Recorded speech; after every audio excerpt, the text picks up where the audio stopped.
ঢাকা শহরের সকাল মানেই এক অদ্ভুত ব্যস্ততা। রাস্তার জ্যাম, গাড়ির হর্ন আর ঘড়ির কাঁটার সাথে পাল্লা দিয়ে মানুষের ছুটে চলা। আর এই ব্যস্ততার মাঝেই প্রতিদিন শুরু হয় ইমাম আর মেহেরিনের দ্বৈত জীবন। বাড়িতে তারা খুব সাধারণ, ভালোবাসায় ভরপুর এক স্বামী স্ত্রী, কিন্তু অফিসের দরজার ওপারে তাদের পরিচয় সম্পূর্ণ আলাদা। মেহরিন হলো দেশের অন্যতম শীর্ষ আইটি ফার্ম নেক্সাস টেকের এমডি, আর ইমাম সেই কোম্পানিরই একজন জুনিয়র এক্সিকিউটিভ। দুজনের এই লুকোচুরি জীবনের গল্পটা যেমন ভয়ের, তেমনই অদ্ভুত রকমের মিষ্টি। ইমাম, তোমার ঘড়িতে এখন কয়টা বাজে? এই তো ৮টা ৪০। আর ঠিক ২০ মিনিট আছে। আমি ১০ মিনিটই রেডি হয়ে বের হচ্ছি। আমার অফিসে রিপোর্টিং টাইম ঠিক ৯টা। ৯টা বেজে ১ মিনিট মানে তুমি লেট। আর তুমি ভালো করেই জানো এমডি মেহেরুন রহমান লেট করা একদমই পছন্দ করে না। অফিসে তোমার এই ক্যাজুয়াল অ্যাটিটিউড আমি আর কতদিন সহ্য করব? আরে বাবা, বাসায় তো তুমি আমার বউ, এখানে একটু ছাড় দেওয়া যায় না? তাছাড়া কাল রাতে তোমার ওই প্রজেক্টের ফাইলগুলো ঠিক করতে করতেই তো আমার ২টোর বেশি বেজে গেল। আমি না থাকলে তোমার ওই প্রেজেন্টেশনের কী হতো ম্যাম?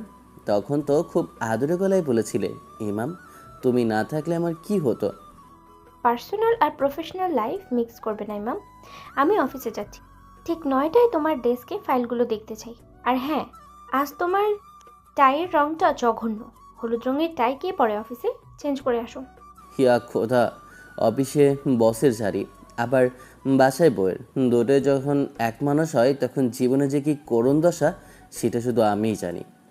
হলুদ টাইটা নাকি জঘন্য? কাল হাতে তো ঠিকই বলছিল হলুদ রঙে আমাকে কিউট লাগে। মেয়েদের মন বোঝা আসলেই তাই। ঠিক ৯টা বেজে ৫ মিনিট, জ্যাম ঠেলে হাঁপাতে হাঁপাতে অফিসে ঢুকলো ইমাম। নিজের ডেস্কে বসতে না বসতেই পাশ থেকে ফিস ফিস করে উঠল তার কলিগ রাহুল। দোস্ত, তুই তো আজ শেষ। কেন, কি হয়েছে? সকাল সকাল কার মুখ দেখে অফিসে আসলি? আমার মুখ না, তুই নিজের কথা ভাব।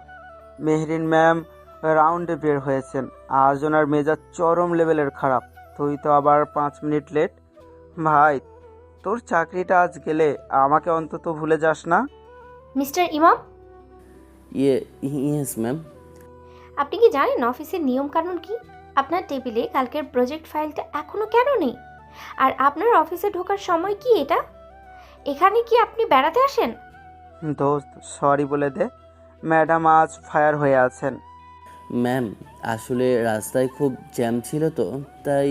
আর ফাইলটা আমি। এক্সকিউজ শুনতে চাই না মিস্টার ইমাম। জ্যাম থাকলে আধা ঘন্টা আগে বের হবেন। আগামী 10 মিনিটের মধ্যে ফাইল আমার কেবিনে চাই, আন্ডারস্টুড? Yes ma'am. আর এই নেভি ব্লু টাইটা, আমি কি আপনাকে বলিনি ব্লু বদলে গ্রে কালার পরতে? This is not a fashion show. ভাই, তুই বেঁচে গেলি কিভাবে? ম্যাডাম তোর টায়ের দিকেও খেয়াল করলেন, কিন্তু দোস্ত তুই হলুদ টায়ের বদলে এটা কখন পড়লি? তুই বুঝবি না রাহুল, এই টায়ের পেছনে যে কি রহস্য লুকিয়ে আছে সেটা তুই জীবনেও বুঝবি না। ১০ মিনিট পর ফাইল হাতে মেহেরিনের কেবিনের সামনে এসে দাঁড়ালো ইমাম। দরজা নক করার আওয়াজটা হতেই যেন মুহূর্তের মধ্যেই কেবিনের পরিবেশ বদলে গেল। এই নাও তোমার ফাইল। আর কত বকবে আমাকে সবার সামনে? রাহুল তো ভাবছে আজই আমার শেষ দিন, এই জন্য মাঝে মাঝে ইচ্ছে করে চাকরিটা ছেড়েই দিই। মেহরিন ইমামের কাছে এসে টাই ঠিক করে দিতে দিতে মিষ্টি হেসে বলল, বকবার না তো কি করবো? তুমি লেট কেন করলে? আর হলুদ টাইটাই পরতে কে বলেছিল? তুমি তো কাল রাতে বললে হলুদ রঙে আমাকে কিউট লাগে। তাই বলে ওই জোকার মার্কা টাইটা অফিসে পরে আসবে? তুমি কি চাও অফিসের সবাই জেনে যাক যে তাদের খিটখিটে বসের হাজবেন্ড এই অফিসেরই একজন জুনিয়র এক্সিকিউটিভ? জানলে জানুক, আমার তো মাঝে মাঝে ইচ্ছে করে মাইক হাতে নিয়ে সারা অফিসকে বলে দিই, ওই যে ড্রাগন লেডিকে দেখছো, ওটা আমার বউ। আমি প্রতিদিন সকালে ওই ড্রাগন লেডিকে নিজের হাতে কফি বানিয়ে খাওয়াই। একদম এই পাগলামি করতে যাবে না। কোম্পানির পলিসি অনুযায়ী কলিগদের মধ্যে ম্যারেজ অ্যালাউড না। বোর্ড অফ ডিরেক্টর জানলে যে কোনো টাইমেই একজনের চাকরি খেয়ে যাবে। আর আমি চাই না তোমার কোনো ক্ষতি হোক। জানি, কিন্তু মেহেরিন, মাঝে মাঝে ভাবি কোথায় তুমি নেক্সাস টেকের এমডি, আর কোথায় আমি এক সাধারণ ছেলে। তোমার মতো একজন মানুষ আমাকে জীবনসঙ্গী হিসেবে বেছে নেবে এটা তুমি স্বপ্নেও ভাবিনি। ইমামের কথায় মেহেরিনের চোখেও ভেসে উঠল পুরনো স্মৃতি। কিভাবে শুরু হয়েছিল তাদের এই ভালোবাসার গল্প? চলুন পিছিয়ে যাই আজ থেকে ঠিক 2 বছর আগে। সেদিন ছিল তুমুল বৃষ্টি। সন্ধ্যা পেরিয়ে রাত 8টা। অফিসে কেবল মেহরিন আর ইমাম। মেহরিন একটা বিদেশি ক্লায়েন্টের প্রজেক্ট নিয়ে চরম বিপদে। সিস্টেম ক্র্যাশ করেছে। ঠিক তখন এক মগ ধোঁয়া ওঠা কফি নিয়ে কেবিনে ঢোকে ইমাম। Ma'am, black coffee without sugar. Coffee দিয়ে কী হবে ম্যাম? প্রজেক্টটা শেষ। আমি বোর্ডকে কী জানান দেব? আমার ক্যারিয়ার হয়তো এখানেই শেষ। একটা পেনড্রাইভ টেবিলের ওপর রাখে। জবাব এইটা দিয়ে দেবেন। এটা কি? গত 3 দিন ধরে আমি দেখছিলাম আপনি প্রজেক্টটা নিয়ে খুব চিন্তিত, তাই আমি চুপি চুপি মেইন সার্ভার থেকে ডেটাগুলোর একটা ব্যাকআপ আমার লোকাল ড্রাইভে নিয়ে রেখেছিলাম। মেহরিন সেদিন কোনো কথা বলতে পারেনি, শুধু অবাক হয়ে তাকিয়েছিল ইমামের দিকে, যেই ছেলেটাকে পুরো অফিস একটা সাধারণ এমপ্লয়ি ভাবে। সেই ছেলেটার তীক্ষ্ণ বুদ্ধি আর নিঃস্বার্থ দায়িত্ববোধ মেহরিনকে মুগ্ধ করেছিল। সেই বৃষ্টির রাতেই প্রথমবার বসের খোলস ছেড়ে দুজন সাধারণ মানুষের মতো কথা হয়েছিল তাদের। আর সেই সাধারণ কথাগুলো কবে যে ভালোবাসায় রূপ নিয়েছিল তা তারা নিজেরাও টের পায়নি। সেদিন তুমি যদি ওই ব্যাকআপটা না রাখতে, হয়তো আজ আমি এমডি চেয়ারে থাকতামও না। আর তুমি আমাকে একটা সুন্দর জীবন দিয়েছো মেহেরিন। ওকে ওকে, অনেক রোম্যান্স হয়েছে, এবার নিজের ডেস্কে যাও। আর শোনো, রাতে ইলিশ মাছ খাবো। অফিস থেকে ফেরার পথে বাজার থেকে বড় সাইজের একটা ইলিশ মাছ নিয়ে সোজায় বাসা যাবে। আজ রান্না কিন্তু তুমি করবে। ইয়া খোদা, অফিসে বসের কাজ, বাসায় বইয়ের হুকুম। জি ম্যাডাম, আপনার যা আজ্ঞা। কেবিন থেকে বেরিয়ে আসার সময় ইমামের মুখে এক চিলতে হাসি। কিরে ভাই, ম্যাডাম তোকে আস্ত রেখে দিল, ফায়ার করেনি? ফায়ার তো করেছে ভাই, তবে সে আগুনে আমি পড়িনি, উল্টো সেকে গিয়েছি। অফিসে আজ কাজের প্রচণ্ড চাপ। সকাল থেকেই একের পর এক মিটিং, ফাইল ক্লিয়ারেন্স আর ক্লায়েন্টদের ফোন সামলাতে সামলাতে পুরো অফিসের সবার অবস্থা নাজেহাল। দুপুর গড়িয়ে তখন প্রায় 2টো বাজতে চলল। সকালের বকা খাওয়ার পর ইমাম নিজের ডেস্কে বসে এক নাগাড়ে কিবোর্ডে টাইপ করে যাচ্ছে। পেটের ভেতর খিদের চোটে ইঁদুর দৌড়ালেও বসের কড়া আদেশের কারণে ডেস্ক ছেড়ে ওঠার সাহস পাচ্ছে না সে। কেবিনে বসেও মেহরিন কিন্তু বেশ অস্বস্তিতে ভুগছে। ল্যাপটপের স্ক্রিনে চোখ থাকলেও তার মন পড়ে আছে বাইরের কোনার ডেস্কটার দিকে। সে ভালো করেই জানে সকালে তড়িঘড়ি করে বের হওয়ায় ইমাম ঠিকমতো নাস্তাও করতে পারেনি। মেহরিন নিজে বাসা থেকে দুজনের জন্যেই যত্নে খাবার রান্না করে টিফিন ক্যারিয়ারে নিয়ে এসেছে। কিন্তু মুশকিল হলো পুরো অফিসের সামনে তো আর তারা একসাথে বসে লাঞ্চ করতে পারে না। এমডি আর জুনিয়র এক্সিকিউটিভের একসাথে লাঞ্চ করা মানেই পরনিন্দার ঝড় ওঠা। রাহুল একটা ফাইল ইমামের টেবিলে রেখে ক্লান্ত হয়ে হাই তুলতে তুলতে বলে, দূর দানিয়াল, পেটে তো ডুগডুগি বাজছে রে ভাই। দোস্ত, লাঞ্চে যাবি না? 2টো তো বাজছে, প্রায় হয়ে গেছে 2টো। চল ক্যান্টিনে যাই, আজ নাকি খাসির মাংস রান্না করেছে। তুই যা রাহুল, আমার এই প্রজেক্টের ফাইলটা পুরোপুরি শেষ না হলে আজ আর লাঞ্চ করার কপাল নেই রে। সকালে ম্যাডামের মুড কেমন চড়া ছিল দেখিসনি? আবার যদি লেট বা ভুলের অজুহাতে ধরে তবে চাকরিটা নট হয়ে যাবে। ভাই, তোর কষ্টটা আমি বুঝি। তুই যে কি অপরাধ করলি, আর ম্যাম যে কেন তোকে এত টার্গেট করলো খোদা জানে। আচ্ছা তুই কাজ কর, আমি তাহলে পেট পুজো করে আসি। বেশি দেরি করিস না কিন্তু, শরীর খারাপ করবে। রাহুল ক্যান্টিনের দিকে চলে গেল। লাঞ্চ আওয়ার হওয়ায় ফ্লোরের বেশিরভাগ চেয়ারই এখন খালি।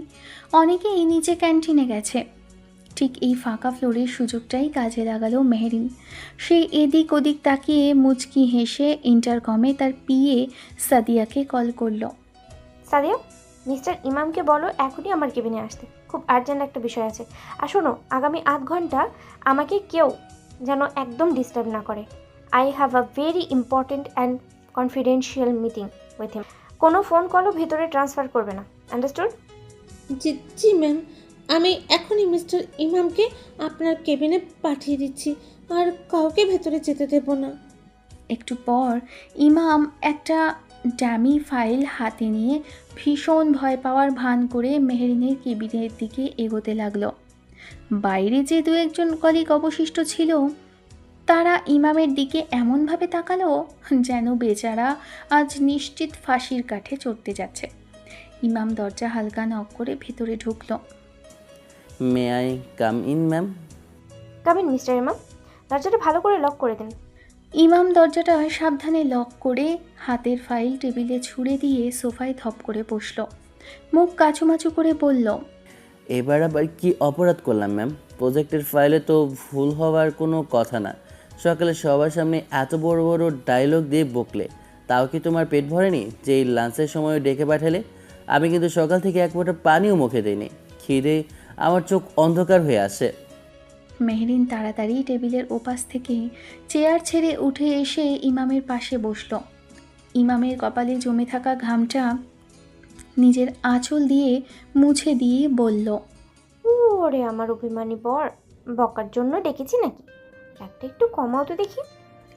মেহরিন তার টেবিলের নিচের ড্রয়ার থেকে একটা বড় 4 বাটির গর্জিয়াস টিফিন বের করলো। অত্যন্ত পরম যত্নে সোফার সামনে কাচের টেবিলে খাবারগুলো একে একে সাজাতে লাগলো সে। বাটি খুলতেই পুরো কেবিনে সুগন্ধ ছড়িয়ে পড়ল। আরে এসব কি, সর্ষে ইলিশ? হ্যাঁ, তোমার প্রিয় সর্ষে ইলিশ। তুমি সকালে না খেয়ে রেগে মেগে অফিসে চলে এলে। আমার কি আর ঘরে মন টেকে? তাই তো নিজের হাতে ঝটপটে রান্না করে নিয়ে এলাম। নাও, এবার রাগ বলে তাড়াতাড়ি খেয়ে নাও তো। কি ভাবছো মেহরিন কবে বাসায় গেল? পাঠক পাঠিকারা, চলো একটু ফ্ল্যাশব্যাক থেকে ঘুরে আসি। ইমাম যখন কাজ করছিল তখন মেহরিন বাসায় গিয়েছিল, কারণ ইমাম সকালে খেতে পারেনি।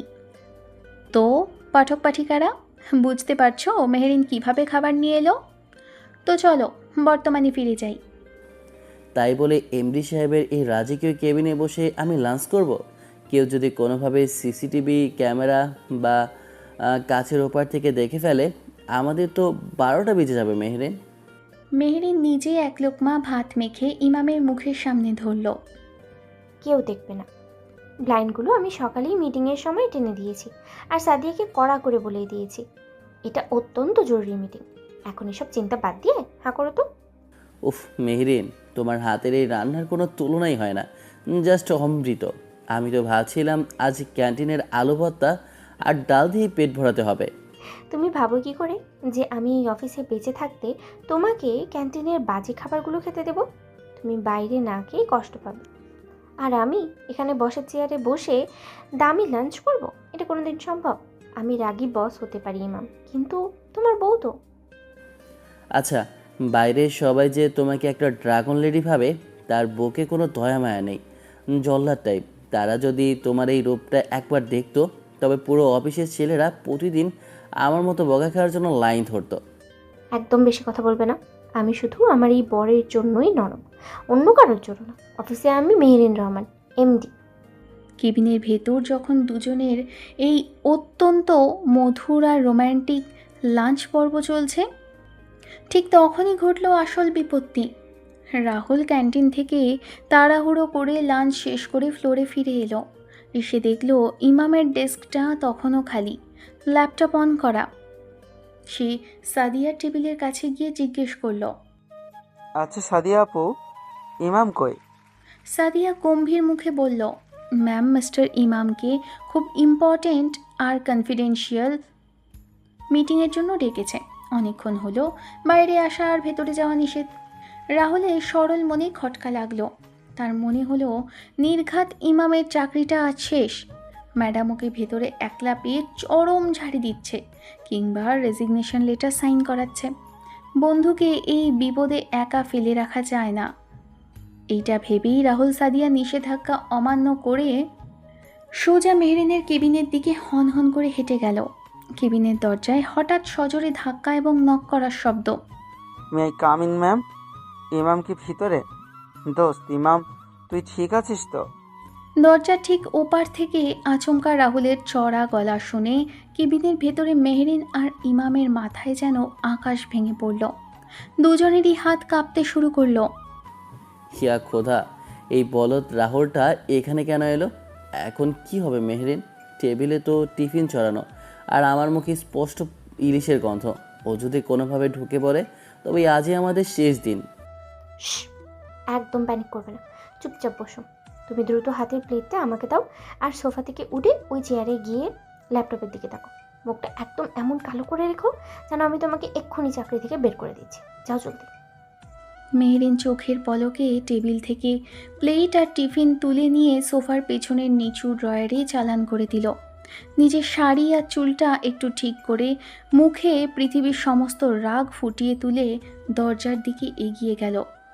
ম্যাম, ভিতরে আসবো? খুব জরুরি ছিল ম্যাম। মেহরিন দরজাটা এক ঝটকায় সামান্য খুলে কড়া বসের মুডে এবং চোখ রাঙিয়ে বলল, what is this mister Rahul? আপনি কি অফিসের ম্যানার্স ভুলে গেছেন? দরজায় লক থাকা সত্ত্বেও এভাবে চিৎকার করছেন কেন? This is my personal cabin. Sorry, very sorry ma'am. আসলে ইমাম সেই কখন থেকে ভিতরে, ও তো লাঞ্চও করেনি। আমি ভাবলাম কোনো বড় সমস্যা হলো কিনা, তাই দেখতে এলাম। রাহুলকে কথা শেষ করতে না দিয়ে আরও কড়া ধমক দিয়ে বলল, লাঞ্চ? মিস্টার রাহুল, আপনারা কি এই নামি আইটি ফার্মে শুধু লাঞ্চ করতে আর গল্প করতেই আসেন? মিস্টার ইমামের এই নতুন প্রজেক্টের প্রেজেন্টেশন, এইগুলো জঘন্য ভুল বের হয়েছে। আমি এই 1 ঘন্টা ধরে ওকে প্রফেশনাল কাজ শেখাচ্ছি। কাজ এবং কারেকশন শেষ হওয়া পর্যন্ত, মানে না হওয়া পর্যন্ত ওর কোনো লাঞ্চ নেই, কোনো ছুটিও নেই। আপনি নিজের চরকায় গিয়ে তিল দিন এবং অবিলম্বেই নিজের ডেস্কে যান। Yes ma'am, very sorry ma'am, আমি এখনই যাচ্ছি। রাহুল এক ছুটে নিজের ডেস্কের দিকে পালালো। মেহরিন দরজাটা আবার শক্ত করে লক করে দিয়ে সোফায় এসে ধপ করে বসলো এবং বুক ভরে একটা দীর্ঘশ্বাস ফেলল। উফ, বাবারে বাবা, হার্ট অ্যাটাক হওয়া বাকি ছিল শুধু। আর একটু হলে তো আজ চাকরি, ইজ্জত আর আমাদের এই সংসার সবটা হাটে হাড়ি ভেঙে যেত। দেখলে তো তোমার বসের অ্যাক্টিং স্কিল আর ইনস্ট্যান্ট বুদ্ধি। আমি না থাকলে আজ তুমি মাঝপথেই ধরা পড়তে মিস্টার বর। হ্যাঁ ম্যাম, অ্যাক্টিং তো অস্কার পাওয়ার মতো করলেন, কিন্তু বসের ধমকের চোটে আমার যে ইলিশ মাছের লোকমাটা গলায় আটকে গেল তার কি হবে? পাগল একটা, আর কেউ আসবে না। এসো, বাকিটা আমি নিজে হাতে খাইয়ে দিচ্ছি। বন্ধ দরজার ওপাশে আবার শুরু হলো নেক্সাস টেকের এমডি আর জুনিয়র এক্সিকিউটিভের লাঞ্চের আড়ালে লুকোচুরির অদ্ভুত মিষ্টি সংসার জীবন। বাইরে সবাই যখন ইমামের জন্য করুণা দেখাচ্ছে, ভেতরে তখন ভালোবাসার বসন্ত বইছে। কিন্তু অফিসের এই 4 দেওয়ালের বাইরের পৃথিবীটা তো এত সহজ নয়। মেহরিনের জীবনের একটা বড় সত্য, যা সে ইমামের কাছ থেকেও লুকিয়ে রেখেছে। তা কি তাদের এই সাজানো সংসারকে টিকিয়ে রাখতে দেবে? কি সেই সত্য? পুরো গল্পের সাথেই থাকুন। কেটে গেছে বেশ কয়েকটা দিন। নেক্সাস টেক অফিসে এখন উৎসবের আমেজ। যে প্রজেক্টের ফাইল নিয়ে ইমাম আর মেহরিন এত খাটনি করেছিল, সেই বিদেশি প্রজেক্টটা সফলভাবে হ্যান্ডওভার হয়েছে। কোম্পানির অনেক বড় একটা প্রফিট হয়েছে। এই উপলক্ষে এবং আগামী কোয়ার্টারের বিজনেস প্ল্যানিংয়ের জন্য এমডি মেহরিন রহমান পুরো অফিসের জন্য 2 দিনের একটা টিম বিল্ডিং ট্যুরের ঘোষণা দিয়েছেন। গন্তব্য গাজীপুরের বিলাসবহুল 5 স্টার রিসর্ট। অ্যাটেনশন এভরিওয়ান, আমাদের লাস্ট প্রজেক্টটা সাকসেসফুল হয়েছে, তাই আগামী শুক্র আর শনি আমরা সবাই রিসোর্টে যাচ্ছি। তবে এটা শুধু পিকনিক না, সেখানে আমাদের কিছু ইম্পর্টেন্ট মিটিংও থাকবে। আর মিস্টার ইমাম, ইয়েস ম্যাম। ট্যুরের ট্রান্সপোর্ট, বাসের সিট প্ল্যানিং এবং লজিস্টিকের পুরো দায়িত্ব আপনার। আমি যেন কোনো ধরনের মিসম্যানেজমেন্ট না দেখি। ক্লিয়ার? একদম ক্লিয়ার ম্যাম, আমি সব স্পেশালভাবে অ্যারেঞ্জ করে রাখবো। মেহরিন নিজের কেবিনে ফিরে গেল। বাইরে সবাই ভাবছে ইমামের কপালে এত বড় খাটনির দায়িত্ব জুটল, বেচারা ট্যুরটাই মাটি। কিন্তু ইমামের মাথায় তখন অন্য বুদ্ধি। সিট প্ল্যানিংয়ের দায়িত্ব যখন তার হাতে পড়েছে, সে তো বাসে একটু হলেও নিজের সুবিধা করে নেবেই। শুক্রবার সকাল 7:40, অফিসের নিচে এক এসি বাস দাঁড়িয়ে আছে। সবাই একে একে বাসে উঠছে, সবার মধ্যে দারুণ আনন্দ। দোস্ত ইমাম, আমার সিট কই ফেলছিস? জানালার পাশে তো। হ্যাঁ ভাই, তোর সিট 3 নম্বর লাইনে, জানালার পাশে, তুই গিয়ে বস। ঠিক 8টার সময় মেহরিন তার ব্ল্যাক এসইউভি গাড়ি না নিয়ে নিজের লাগেজ হাতে বাসের সামনে এসে দাঁড়ালো। পরনে ডেনিম জিন্স আর ক্যাজুয়াল শার্ট, চোখে রোদ চশমা। এমডির এই কুল কুল লুক দেখে পুরো অফিসের লোকজন হাঁ করে তাকিয়ে আছে। Good morning everyone. Mister ma'am, আমার সিট কোথায়? গুড মর্নিং ম্যাম, আপনার সিট বাসের একেবারে সামনের সারিতে, বাঁদিকে। গুড। আর আপনার সিট কোথায়? পেছনের দিকে সবার খেয়াল রাখার জন্য সিট নিয়েছেন তো? আসলে ম্যাম, সবাই তো বসে গেছে, পেছনের সিটগুলো ফুল, একটা সিটও খালি নেই, শুধু আপনার পাশে সিটটাই খালি আছে। ইমামের কথা শুনেই পুরো বাসে নীরবতা। সবাই চোখ বড় বড় করে তাকিয়ে আছে। রাহুলের চোখ তো মনে হলো কোটর থেকে বেরিয়ে আসবে। এমডি মেহরিন রহমানের পাশে বসে 2 ঘন্টার জার্নি করবে। তুমি এটা ইচ্ছে করে করছো, তাই না? কি করব বস, তুমিই তো দায়িত্ব দিলে, বইয়ের পাশে না বসলে কি ট্যুরের ফিল আসে? ওয়েল, যেহেতু আর কোনো সিট খালি নেই, আপনি এখানেই বসতে পারেন মিস্টার ইমাম, বাট ডোন্ট ডিস্টার্ব মি। আমি বাসে ঘুমাবো। অফকোর্স ম্যাম, আমি একদম মূর্তির মতো বসে থাকবো। বাস স্টার্ট দিল। পেছনের সিটগুলোতে তখন কানাঘুষো শুরু হয়ে গেছে, কিন্তু বাসের একদম সামনের সিটে চলছে রোম্যান্স। মেহরিন ল্যাপটপের ব্যাগটা কোলের ওপর রেখে চোখ বন্ধ করে আছে, আর সেই ব্যাগের নিচ দিয়ে একটা হাত সে বাড়িয়ে দিয়েছে ইমামের দিকে। ইমামও সবার চোখের আড়ালে শক্ত করে ধরে রেখেছে তার বউয়ের নরম হাতটা।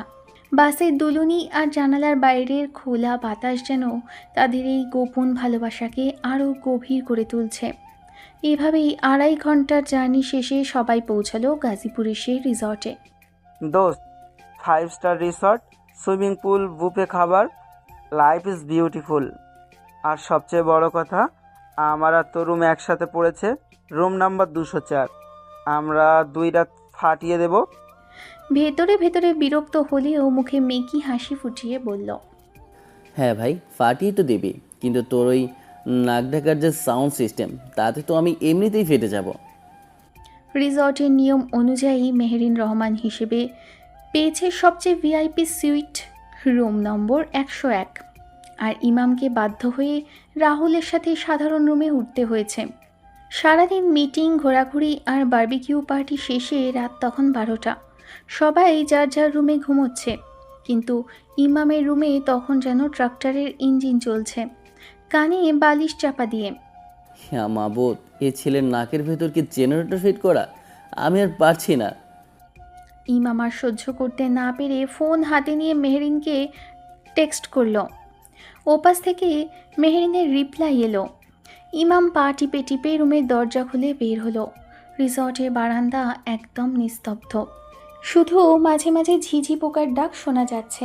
204 নম্বর রুম থেকে 101 নম্বর সুইটে যাওয়ার রাস্তাটা বেশি বড় না হলেও ইমামের কাছে সেটা মনে হচ্ছে মাইলের পর মাইল। বুকের ভেতর ঢিপ ঢিপ করছে।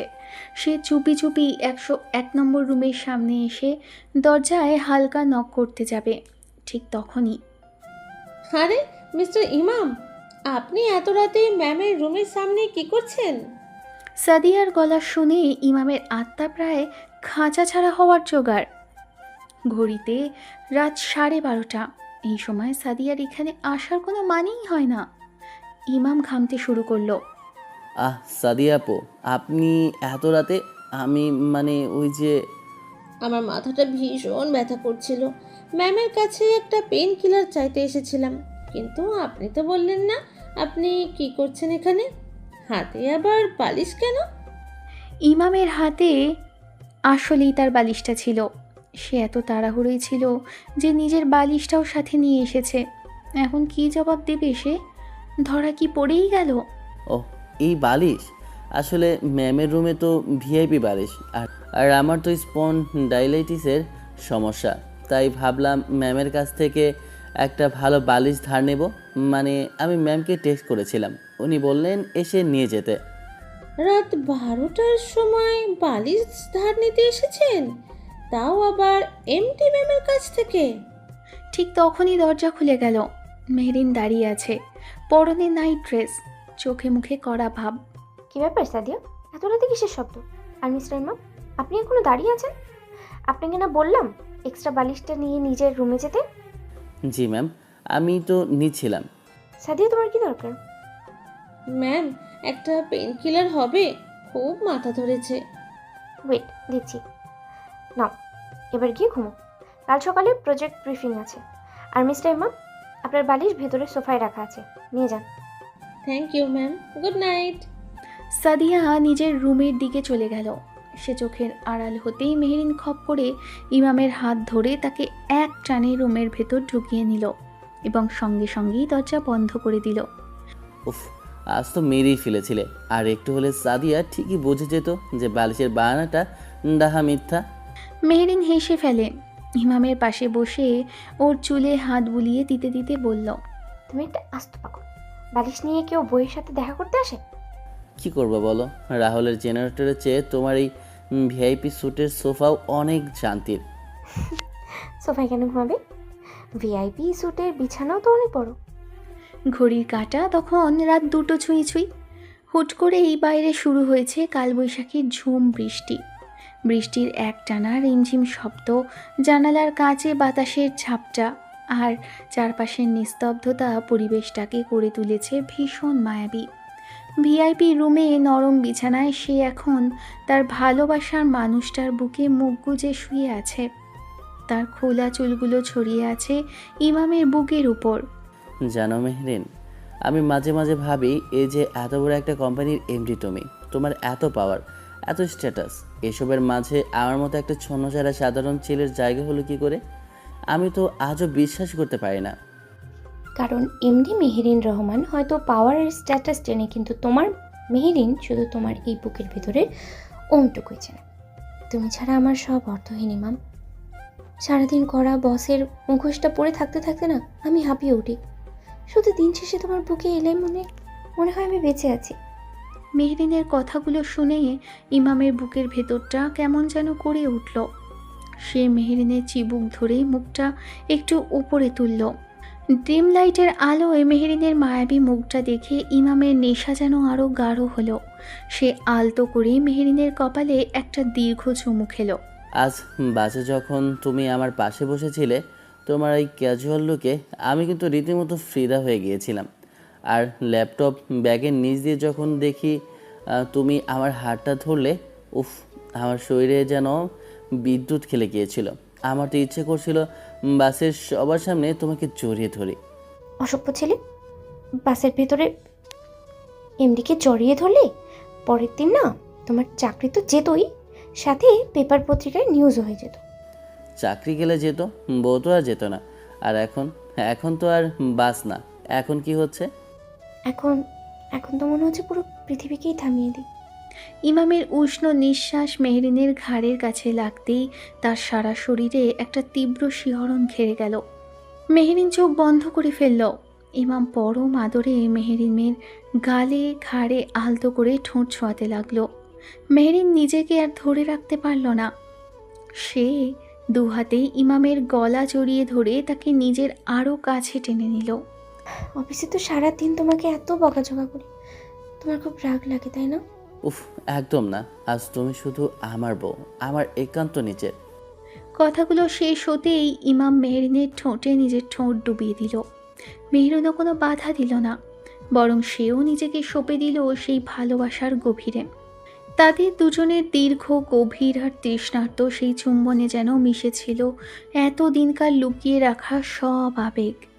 বাইরের বৃষ্টির শব্দের সাথে পাল্লা দিয়ে ঘরের ভেতরের দুজনের হৃদস্পন্দন বাড়ছে। মেহরিনের গায়ের মিষ্টি সুবাস আর ইমামের স্পর্শের নেশায় পুরো ঘরটা যেন আবেশে ভরে আছে। মেহরিনের নরম হাত দুটো ইমামের পিঠ খামচে ধরেছে, আর ইমামের হাত মেহরিনের কোমর জড়িয়ে তাকে আরও গভীরভাবে নিজের অস্তিত্বের সাথে মিশিয়ে নিচ্ছে।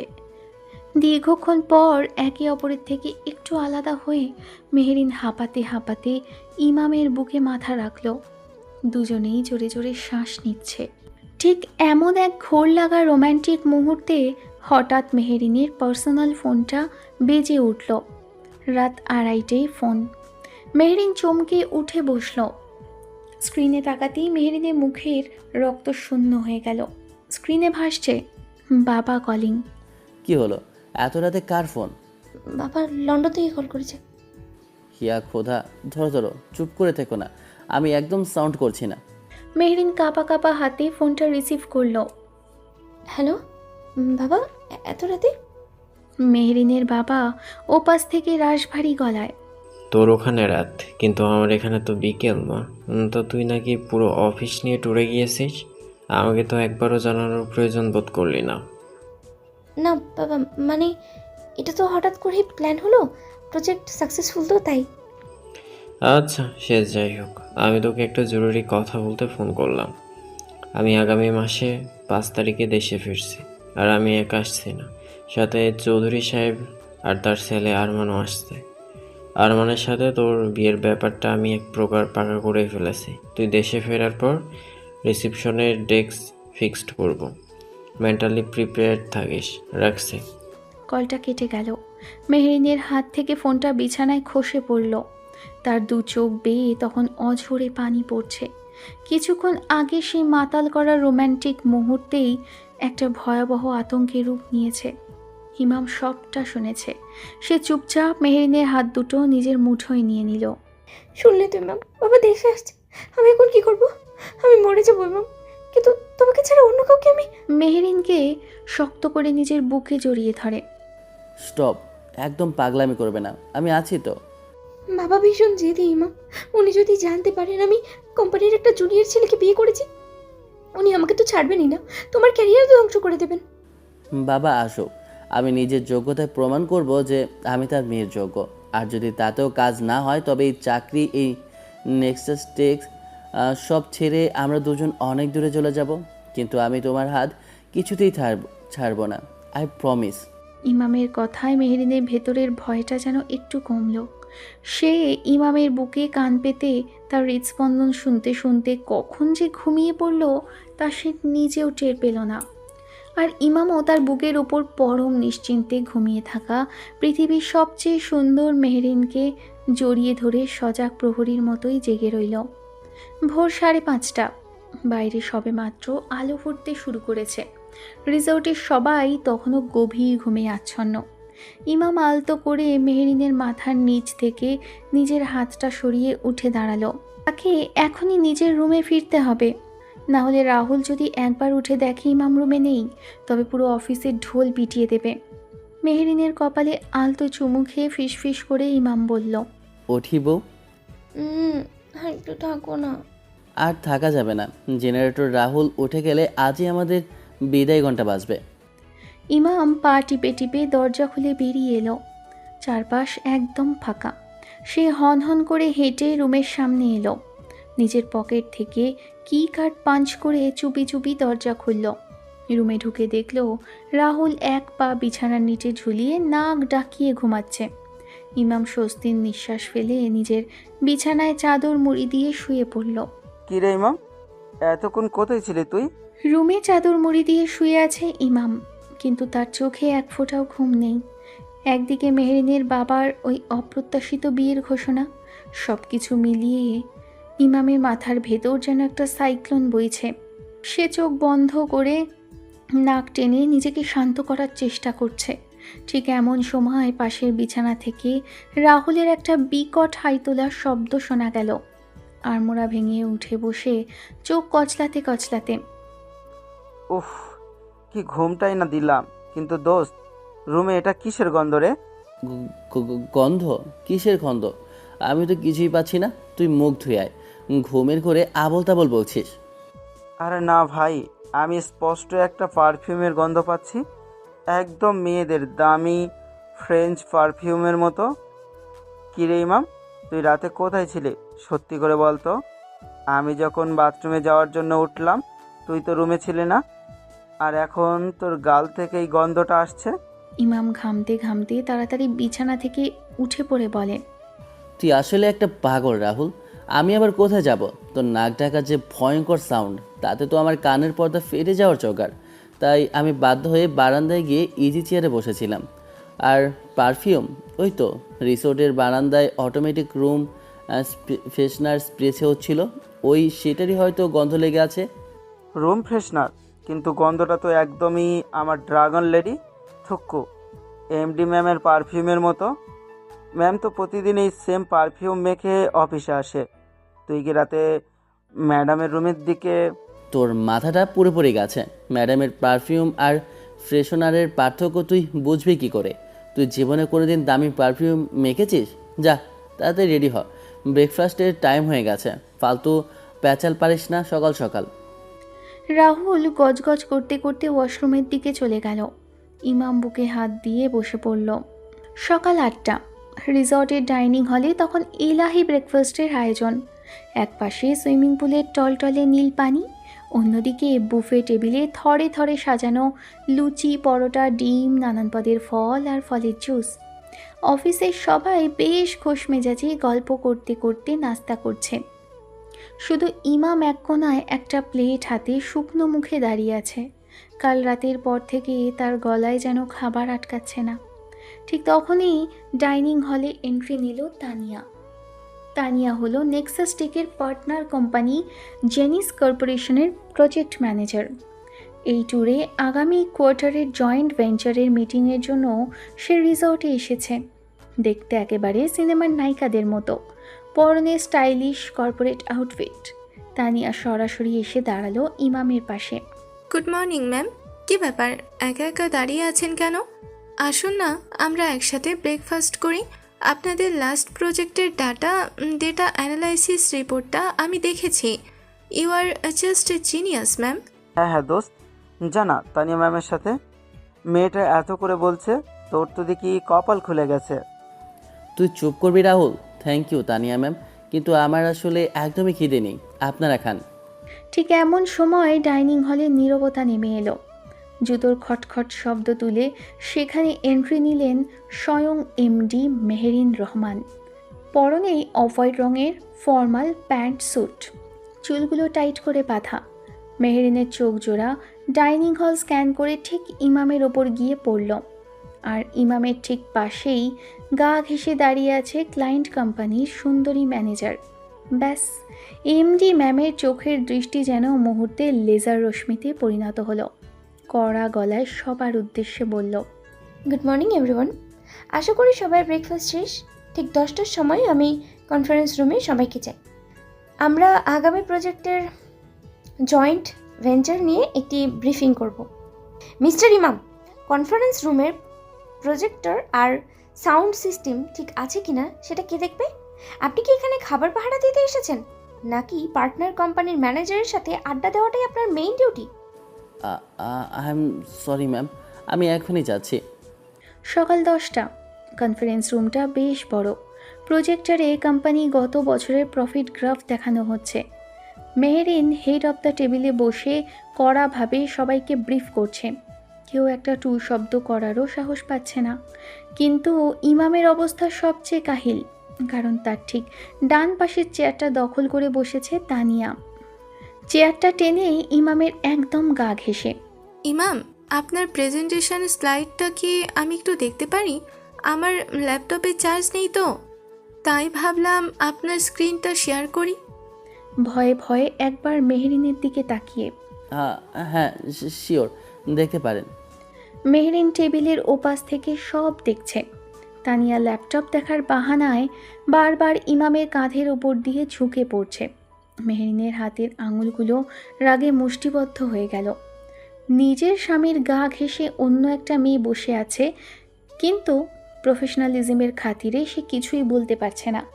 মেহেরিন তাতে দাঁত চেপে টেবিলের নিচ দিয়ে পা দিয়ে সজোরে ইমামের পায়ে একটা লাথি মারল। লাথি খেয়ে চমকে উঠে ব্যথায়।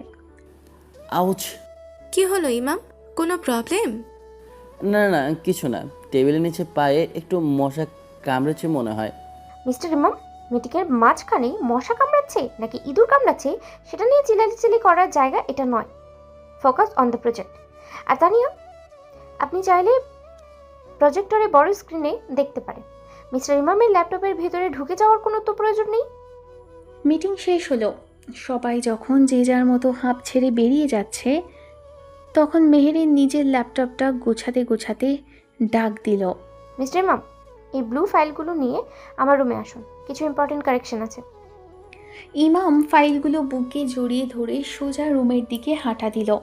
দরজায় নক করে ভেতরে ঢুকতেই মেহরিন খপ করে তার হাত ধরে টেনে ভেতরে নিল এবং সঙ্গে সঙ্গে দরজাটা খটাস করে লক করে দিল। ব্লাইন্ডসগুলো টেনে দিয়ে সে সোজা ইমামের শার্টের কলার চেপে ধরল। চোখ দুটো রাগে লাল। তোমার সাহস তো কম না, সবার সামনে ওই মেয়েটার সাথে খুব দাঁত কেলিয়ে হাসছিলে। মেয়েটা তোমার গায়ে পড়ে যাচ্ছিল আর তুমি খুব মজা নিচ্ছিলে, তাই না? ইয়া খোদা, আমি আবার কবে হাসলাম? তুমি তো দেখলে মেয়েটা নিজে থেকে আমার পা ঘেঁচে বসেছিল। আমি তো ভয়ে কুকড়ে ছিলাম যে তুমি কখন না আবার আমাকে চাকরি থেকে ফায়ার করে দাও। ফায়ার করে দেবো মানে? ইচ্ছে তো করছিল মেয়েটার চোখ দুটো তুমি গেলে দিই। আমি এমডি না হলে না আজ ওই মেয়েটার চুল টেনে ছেড়ে ফেলতাম ইমাম। মেহরিনের রাগ আর অভিমান দেখে এবার মুচকি হেসে ফেলল ইমাম।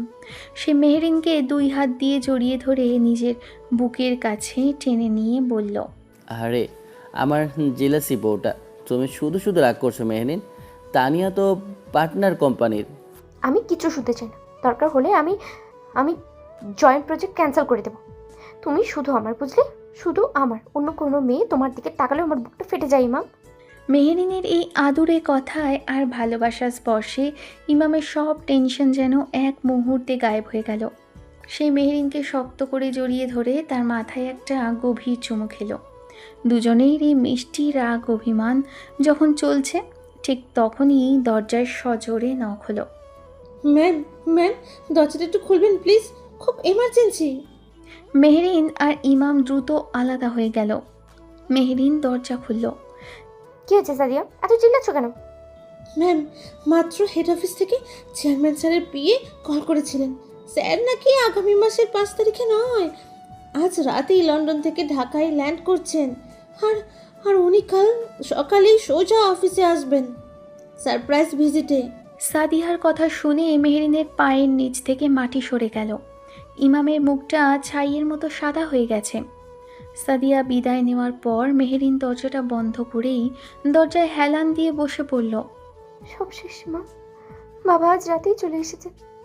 কাল সকালে উনি অফিসে আসবেন, আর আমি নিশ্চিত উনি একা আসবেন না, সাথে আরমানকেও নিয়ে আসবেন। ইমাম মেহরিনের পাশে হাঁটু গেড়ে বসে তার হাত দুটো নিজের হাতের মুঠোয় নিয়ে বলল, মেহরিন শান্ত হও প্লিজ, এভাবে ভেঙে পড়ো না। কিভাবে শান্ত হব? তুমি বাবাকে চেনো না ইমাম, উনি ভীষণ জেদি। কাল সবার সামনে যদি বাবা বাবা আরমানের সাথে আমার বিয়ের অ্যানাউন্সমেন্ট করে দেয়, আমি কি করব? আমি তো মরে যাবো ইমাম। কিচ্ছু হবে না মেহরিন, আমি আছি তো। কাল যাই হয়ে যাক, আমি তোমার চোখের সামনে থাকবো। তুমি শুধু শক্ত থেকো, আমরা এই ঝড়টাও পার করে দেব। পরদিন সকাল 9টা। নেক্সাস টেকের ঢাকা হেড অফিসে আজ এক অন্যরকম পরিবেশ। ট্যুর সম্পূর্ণ করে সবাই ভোরেই ঢাকায় ফিরে এসেছে। সবার মুখে একটাই কথা, চেয়ারম্যান স্যার আসছেন। পুরো অফিস ঝকঝক করছে। সবাই একদম পারফেক্ট কর্পোরেট ড্রেস আপে নিজের ডেস্কে বসে আছে। রাহুল ইমামের ডেস্কে এসে, দোস্ত, আমার তো ভয়ে হাত পা কাঁপছে। এমডি ম্যামকেই আমরা ভয় পাই, আর ওনার বাবা মানে তো সাক্ষাৎ গডজিলা। হাত যে কার চাকরি যাবে আল্লাহই মালুম। তুই নিজের ডেস্কে গিয়ে বস রাহুল, আজ দিনটা এমনিতেই খুব খারাপ। ঠিক 9:30টায় অফিসের মেইন গ্লাস ডোর খুলে গেল।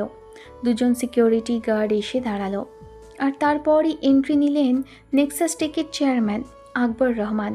পরনে দামি স্যুট, কিন্তু সবার নজর গিয়ে পড়ল তার ঠিক পাশে থাকা ছেলেটার দিকে। দেখতে দারুণ হ্যান্ডসাম, স্টাইলিশ, চোখে রোদ চশমা, মুখে একটা অহংকারী হাসি। দোস্ত, ওই হিরো টাইপ ছেলেটা কে রে? আরমান চৌধুরী। মেহরিন তার কেবিন থেকে বেরিয়ে এসে একদম প্রফেশনাল ভঙ্গিতে দাঁড়ালো, কিন্তু তার চোখ দুটো লাল হয়ে আছে। সারা রাতের কান্নার ছাপ মেকআপ দিয়েও পুরোপুরি ঢাকা যায়নি। গুড মর্নিং বাবা, I mean chairman sir, welcome back. Good morning Mehrin, আশা করি ট্যুর শেষে কোম্পানির কাজ ঠিক মতোই চলছে। অ্যাটেনশন এভরিওয়ান, আজ আমি শুধু সারপ্রাইজ ভিজিটে আসিনি, আমি আপনাদের সাথে একটা স্পেশাল মানুষের পরিচয় করিয়ে দিতে এসেছি। Meet mister Arman Chowdhury. আপনারা যে জেনিস কর্পোরেশনের সাথে জয়েন্ট প্রজেক্ট করেছেন আরমান সেই কোম্পানির মালিকের একমাত্র ছেলে। Good morning Arman sir, what a present surprise. Arman তানিয়াকে ইগনোর করে সোজা মেহরিনের দিকে তাকিয়ে একটা বাঁকা হাসি দিয়ে গুড মর্নিং এভরিওয়ান। তবে আমি এখানে শুধু জেনিস কর্পোরেশনের রিপ্রেজেন্টেটিভ হিসেবে আসিনি। এক্স্যাক্টলি, আরমান শুধু আমাদের বিজনেস পার্টনার না, খুব শীঘ্রই সে এই নেক্সাস টেকের এবং আমার পরিবারের একটা অন্তত স্পেশাল অংশ হতে যাচ্ছে। আমি আরমান আর মেহরিনের বিয়ের ব্যাপারটা ফাইনাল করেছি। খুব শীঘ্রই আপনাদের সবাইকে ইনভাইটেশন কার্ড দেওয়া হবে। চেয়ারম্যানের এই ঘোষণা শোনা মাত্রই পুরো অফিসে যেন একটা বোমা ফাটল। সবাই আনন্দে হাততালি দিতে শুরু করলো। রাহুল, সাদিয়া, তানিয়া সবাই মেহরিনকে কংগ্রাচুলেশনস ম্যাম বলছে, কিন্তু মেহরিনের মনে হচ্ছে তার পায়ের নিচ থেকে মাটি সরে যাচ্ছে। সে একবার অসহায় চোখে পেছনের ডেস্কে বসে থাকা ইমামের দিকে তাকালো। ইমাম মূর্তির মতো দাঁড়িয়ে আছে, তার বুকের ভেতরটা টুকরো টুকরো হয়ে যাচ্ছে। নিজের বিবাহিত বউকে সবার সামনে অন্য একজনের সাথে বিয়ের অ্যানাউন্সমেন্ট শুনতে হচ্ছে, আর সে কিচ্ছু করতে পারছে না। ইমামের হাতের মুঠো শক্ত হয়ে গেল, আঙুলগুলো সাদা হয়ে গেছে। আরমান সবার সামনেই মেহরিনের কাঁধে হাত রেখে থ্যাংক ইউ এভরিওয়ান। মেহরিন, সরো, তোমার কেবিনে যাই, অনেক কথা আছে। আরমানের স্পর্শ মেহরিনের কাছে বিষাক্ত সাপের মতো মনে হলো, কিন্তু বাবার সামনে এসে কিছুই বলতে পারল না। বাধ্য হয়ে সে আরমানের সাথে নিজের কেবিনে ঢুকলো। চেয়ারম্যান স্যারও অন্য ডিরেক্টরদের সাথে মিটিং রুমে চলে গেলেন। ফ্লোর আবার শান্ত হয়ে এলেও কানাঘুষো থামছে না। দোস্ত, ইমাম দেখলে? ম্যাডামের তো পুরাই লটারি লেগে গেছে।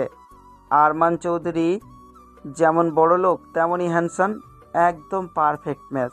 তুই চুপ করবি রাহুল, আমি একটু ওয়াশরুমে যাচ্ছি। কেবিনের ভেতর তখন আরেক দৃশ্য।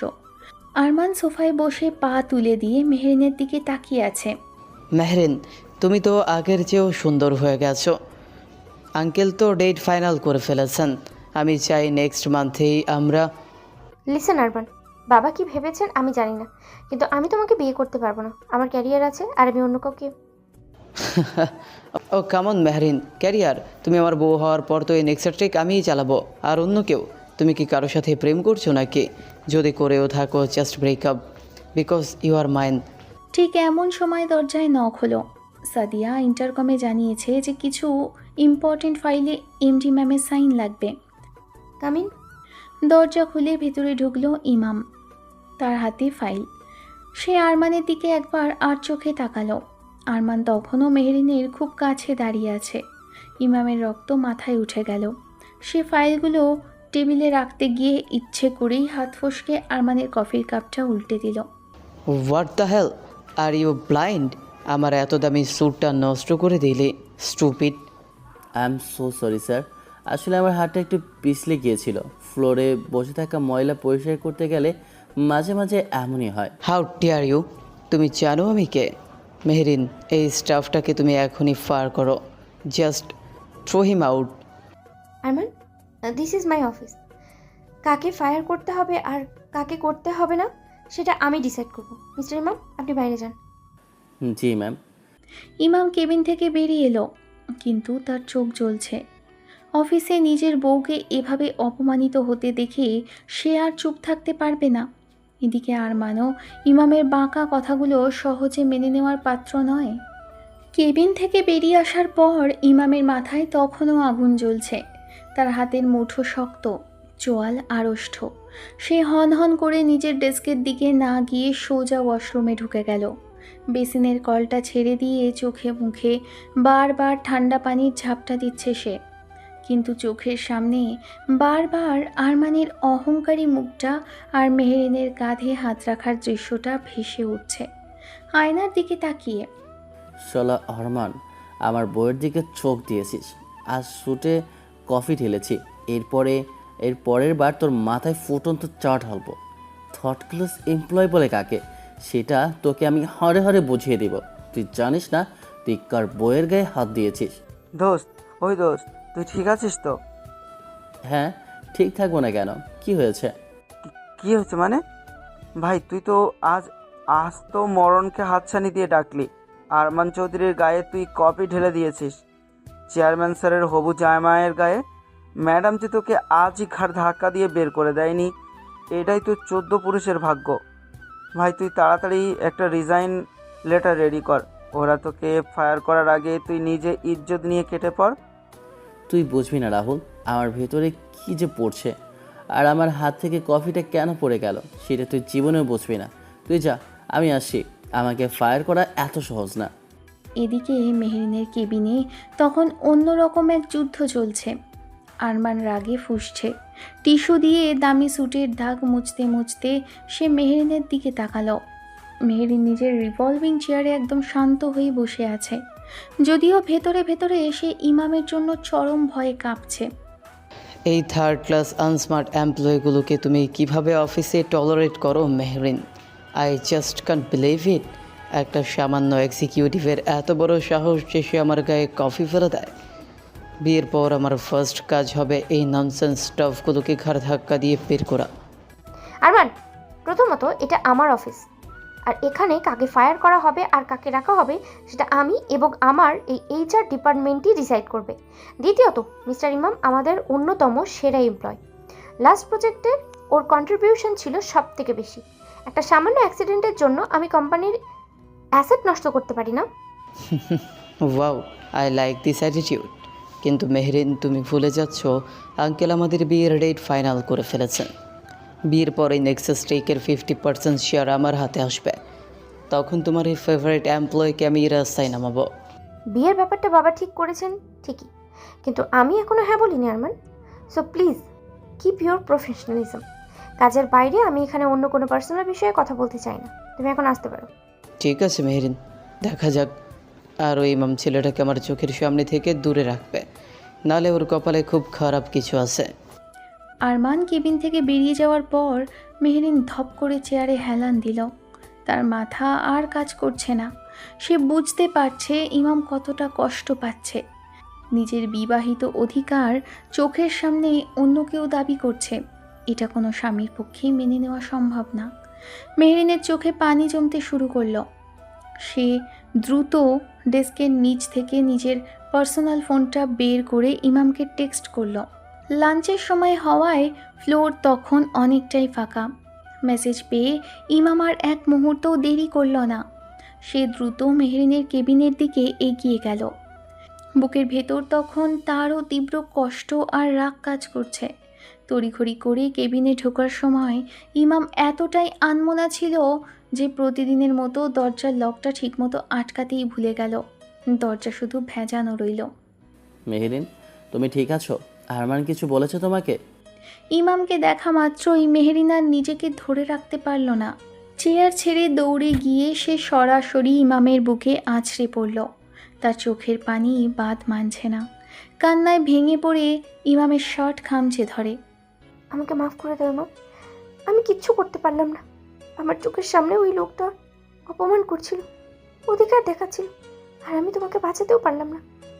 ইমাম মেহরিনকে শক্ত করে দুই হাতে জড়িয়ে ধরে তার মাথায় হাত বুলিয়ে দেয়। শান্ত হও মেহরিন, তুমি কাঁদছো কেন? তুমি তো কোনো অপরাধ করনি। আমি আর পারছি না ইমাম। আর বানের স্পর্শ আমার কাছে বিষের মতো মনে হচ্ছিল। আমার মনে হচ্ছিল চিৎকার করে সবাইকে বলে দিই তুমি আমার স্বামী। আমার শুধু তোমার বুকে মাথা রাখার অধিকার আছে। বাবা কেন এমন করছে আমার সাথে? চলো না ইমাম, আমরা আজকে বাবার সামনে গিয়ে সব সব সত্যি কথা বলে দিই। যা হবার হবে। আমি এমডি পদ এই কোম্পানি কিছুই চাই না। পাগল হলে তুমি? আমি থাকি তুমি কেন হার মানবে?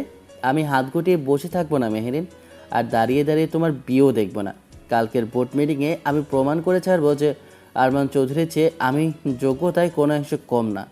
আমি তোমার বাবার সামনে নিজের যোগ্যতা প্রমাণ করব। আরমানকে আমি এই কোম্পানিতে আর তোমার জীবনে কোথাও ঢুকতে দেব না। I promise you. ইমামের কথায় মেহরিন একটু শান্ত হলো। সে চোখ বন্ধ করে ইমামের বুকের উপর মাথা রাখল। ইমামও গভীর ভালোবাসায় নিজের স্ত্রীকে শক্ত করে জড়িয়ে ধরে তার চুলে চুমু খেল।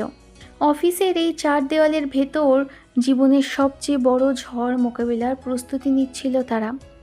কিন্তু তারা ঘুণাক্ষরেও টের পায়নি যে সবচেয়ে বড় ঝড়টা ঠিক সেই মুহূর্তেই তাদের মাথার উপর এসে দাঁড়িয়েছে। কেবিনের ভেজানো দরজাটা হঠাৎ করেই কোনো নখ ছাড়াই নিঃশব্দে খুলে গেল, আর দরজার ঠিক ও পাশে স্থির হয়ে আছেন নেক্সাস টেকের মেহরিনের বাবা আকবর রহমান। তিনি মূলত লাঞ্চের পর মেয়ের সাথে বোর্ড মিটিং নিয়ে কথা বলতে এসেছিলেন, কিন্তু নিজের চোখের সামনে মেয়েকে একজন সাধারণ জুনিয়র এক্সিকিউটিভের বুকে এইভাবে জড়িয়ে থাকতে দেখে তার পায়ের নিচ থেকে যেন মাটি সরে গেল। হাতের ফাইলটা তার মুঠোর ভেতরে দুমড়ে মুচড়ে গেল। What is the meaning of this? হঠাৎ কণ্ঠস্বর শুনে ইমাম আর মেহরিন যেন বিদ্যুৎ স্পৃষ্টের মতো ছিটকে একে অপরের থেকে আলাদা হয়ে গেল। মেহরিনের মুখ রক্তশূন্য হয়ে গেছে, সে থরথর করে কাঁপছে। ইমাম ঢোক গিলে দরজার দিকে তাকালো। বাবা, তুমি এখানে? আকবর রহমান রাগে চোখ লাল করে কেবিনের ভেতর ঢুকে দরজাটা সজোরে লাগিয়ে দিলেন। হ্যাঁ আর আমি এখানে না এলে তো দেখতেই পেতাম না যে আমার মেয়ের অফিসের ভিতর নিজের স্টাফের সাথে কি নোংরামি করছে। স্যার, আপনি যেটা ভাবছেন বিষয়টা আসলে তেমন না। প্লিজ আমাদের একটু কথা বলার সুযোগ দিন। Shut up, just shut up, you bloody junior executive. তোমার এত বড় সাহস যে তুমি আমার মেয়ের গায়ে হাত দাও। আজ সকালে আরমানের গায়ে কফি ফেলার সময় আমি তোমার চোখের রাগটা খেয়াল করেছিলাম, তখনই আমার সন্দেহ হয়েছিল। আর এখন দেখছি নেক্সাস টেকের এমডি সাহেব এই থার্ড ক্লাস এমপ্লয় সাথে রোমান্স করছে। বাবা প্লিজ, ও থার্ড ক্লাস না, ও আমার। তোর কি বল, তোর প্রেমিক? আকবর রহমানের মেয়ের পছন্দ এত নিচে নেমে গেছে যে সে নিজের অফিসের একটা সামান্য স্টাফের সাথে সম্পর্ক করবে। আর যদি আরমান বা অন্য কোনো ডিরেক্টর এই দৃশ্য দেখতো, তবে আমার আর এই কোম্পানির সম্মান কোথায় গিয়ে ঠেকতো? কেবিনের ভেতর নীরবতা। এসি চলার সামান্য শব্দটাও এখন মেহরিন আর ইমামের কানে সাইরেনের মতো বাজছে। আকবর রহমান রাগে ফুঁসছেন। সব লুকোচুরি আজ শেষ, এখন শুধু চরম সত্যটা সামনে আসার অপেক্ষা। আকবর রহমান চোখ সরু করে ইমামের দিকে তাকিয়ে, তো মিস্টার ইমাম, এবার আমাকে বলো আমার মেয়ের সাথে তোমার আসল সম্পর্কটা কি? আর কোনো মিথ্যা বললে আজ এই কেবিন থেকে তুমি নিজের পায়ে হেঁটে যেতে পারবে না। মেহরিন আতঙ্কে দুই হাত দিয়ে নিজের মুখ ঢেকে ফুপিয়ে কাঁদছে, আর ইমাম শক্ত হয়ে দাঁড়িয়ে আছে। সে জানে আজ আর পিছিয়ে যাওয়ার কোনো রাস্তা নেই।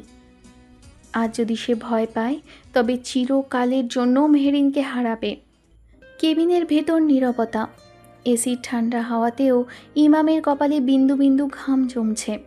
মেহরিনের বাবা আকবর রহমান রাগে ফুঁসছেন, যেন তার এক ইশারাতেই ইমামের অস্তিত্ব এই অফিস থেকে চিরতরে মুছে যাবে।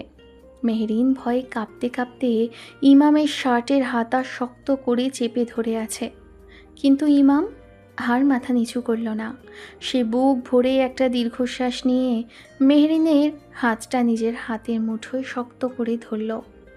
আমি আপনার মেয়ের প্রেমিক না স্যার, আমি মেহরিনের স্বামী, লিগ্যাল হাজব্যান্ড। আজ থেকে ঠিক 1 বছর আগে আমরা বিয়ে করেছি।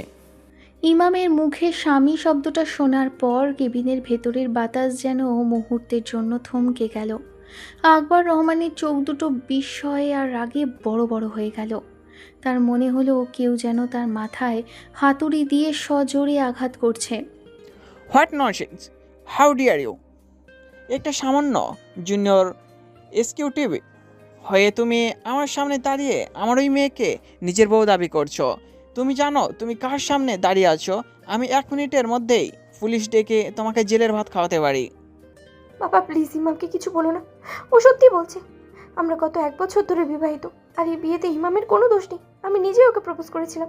মেহরিন, তুই বুঝতে পারছিস তুই কি বলছিস? আমার মেয়ে নেক্সাস টেকের এমডি এই রাস্তার ভিখারি স্টাফকে নিজ থেকে প্রপোজ করেছে। তুই কি পাগল হয়ে গেছিস? এই ছেলেটা নিশ্চয়ই তোর ইমোশন নিয়ে খেলছে, ব্ল্যাকমেল করেছে। এদের মতো ফকিন্নির ছেলেদের টার্গেটই থাকে বড় লোকের মেয়েদের ফাঁসিয়ে রাতারাতি কোটিপতি হওয়া। স্যার, আপনি আমাকে ফায়ার করতে পারেন, আমাকে পুলিশে দিতেও পারেন, কিন্তু আমার ভালোবাসাকে অপমান করার অধিকার আপনার নেই। আমি মেহরিনের 1 টাকার সম্পত্তিকেও কোনো হাত দিইনি। আমি এই নেক্সাস টেকের এমডিকে ভালোবাসিনি, আমি ভালোবেসেছি সাধারণ একটা মেয়ে মেহরিনকে। ভালোবাসা? স্টুপিড! তোমার মতো থার্ড ক্লাস ছেলেদের মুখে এসব বড় বড় ডায়লগ সিনেমাতে মানায়। তুমি আমার মেয়ের স্ট্যাটাসের সাথে নিজের তুলনা করতে পারো, আর ওর 1 মাসের মেকআপের যে খরচ সেটা তোমার সারা জীবনের স্যালারি। আরমান চৌধুরীর মতো একটা রত্ন আমি ওর জন্য ঠিক করেছি, আর তুই কিনা এই রাস্তার ছেলেকে। আরমান চৌধুরী কোনো রত্ন না বাবা, ও একটা অহংকারী আর লোভী মানুষ। আর স্ট্যাটাস, যেদিন এই অফিসে বিদেশি ক্লায়েন্টের প্রজেক্টে ক্র্যাশ করে আমার ক্যারিয়ার ধ্বংস হওয়ার পথে ছিল, সেই দিন তোমার ওই আরমান চৌধুরী আমাকে বাঁচাতে আসেনি। এই ইমাম সারা রাত জেগে ডাটা রিকভার করে আমার সম্মান বাঁচিয়েছিল। আমাকে ভালোবেসে দিনের পর দিন অফিসের সবার সামনে আমার বকা শুনেও শুধু আমার জন্য সব সহ্য করেছে। আমি ইমামকে ছাড়া আর কাউকে বিয়ে করতে বা ভাবতেও পারি না বাবা। মেয়ের মুখে এমন কথা শুনে আকবর রহমান যেন কিছুটা থমকে গেলেন, কিন্তু তার ইগো আর আভিজাত্যের অহংকার কিছুতেই একজন সামান্য স্টাফকে নিজের মেয়ের জামাই হিসেবে মেনে নিতে পারল না। এনাফ, অনেক নাটক শুনেছি। আমি এসব সস্তা ইমোশনে ভুলি না। এই বিয়ে আমি মানি না, আর কোনোদিন মানবো না। মেহরিন, তুই এখনই আমার সাথে বাসায় যাবি। কাল সকালেই এই ছেলের কাছে ডিভোর্স পেপার পৌঁছাবে। আর মিস্টার ইমাম, আজই এই অফিসে তোমার শেষ দিন। কাল সকালের সূর্য ওঠার আগে তুমি যদি ঢাকা শহর ছেড়ে না যাও, আমি তোমাকে রাস্তায় দাঁড় করে দিব। আকবর রহমান মেহরিনের হাত ধরে টান দিয়ে দরজার দিকে নিয়ে যেতে চাইলেন। মেহরিন ডুকরে কেঁদে উঠল। ঠিক তখনই ইমাম এক পা সামনে এগিয়ে এসে আকবর রহমানের পথ আটকে দাঁড়ালো। আপনি মেহরিনকে জোর করে নিয়ে যেতে পারবেন না স্যার, ও এখন আমার লিগ্যাল স্টে। কিন্তু আমি জানি আপনি আইনের ভয় পান না, তাই আমি আপনার সাথে চ্যালেঞ্জ করছি। চ্যালেঞ্জ? আমার সাথে একটা জুনিয়র স্টাফের এত স্পর্ধা? হ্যাঁ স্যার, চ্যালেঞ্জ। আপনি তো আরমান চৌধুরীকে খুব ভালো, যোগ্য আর রত্ন মনে করেন, তাই না? আপনি মনে করেন আমি থার্ড ক্লাস, আনস্মার্ট, মেহরিনের যোগ্য না।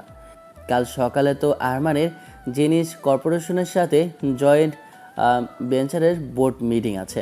আমি কথা দিচ্ছি, কালকের মিটিংয়ে আমি পুরো ডিরেক্টর প্যানেলের সবার সামনে প্রমাণ করে দেব যে আপনার ওই আরমান চৌধুরীর নেক্সাস টেকের জন্য একটা অভিশাপ ছাড়া আর কিচ্ছু না। আমি আমার যোগ্যতা প্রমাণ করব। ইমাম, যদি কাল আমি আরমানের চেয়ে নিজেকে বেশি যোগ্য প্রমাণ করতে না পারি, যদি আমি কোম্পানিকে কোনো বড় বিপদের হাত থেকে বাঁচাতে না পারি, তাহলে আমি নিজেই মেহরিনকে ডিভোর্স দিয়ে ওর জীবন থেকে চিরতরে চলে যাব।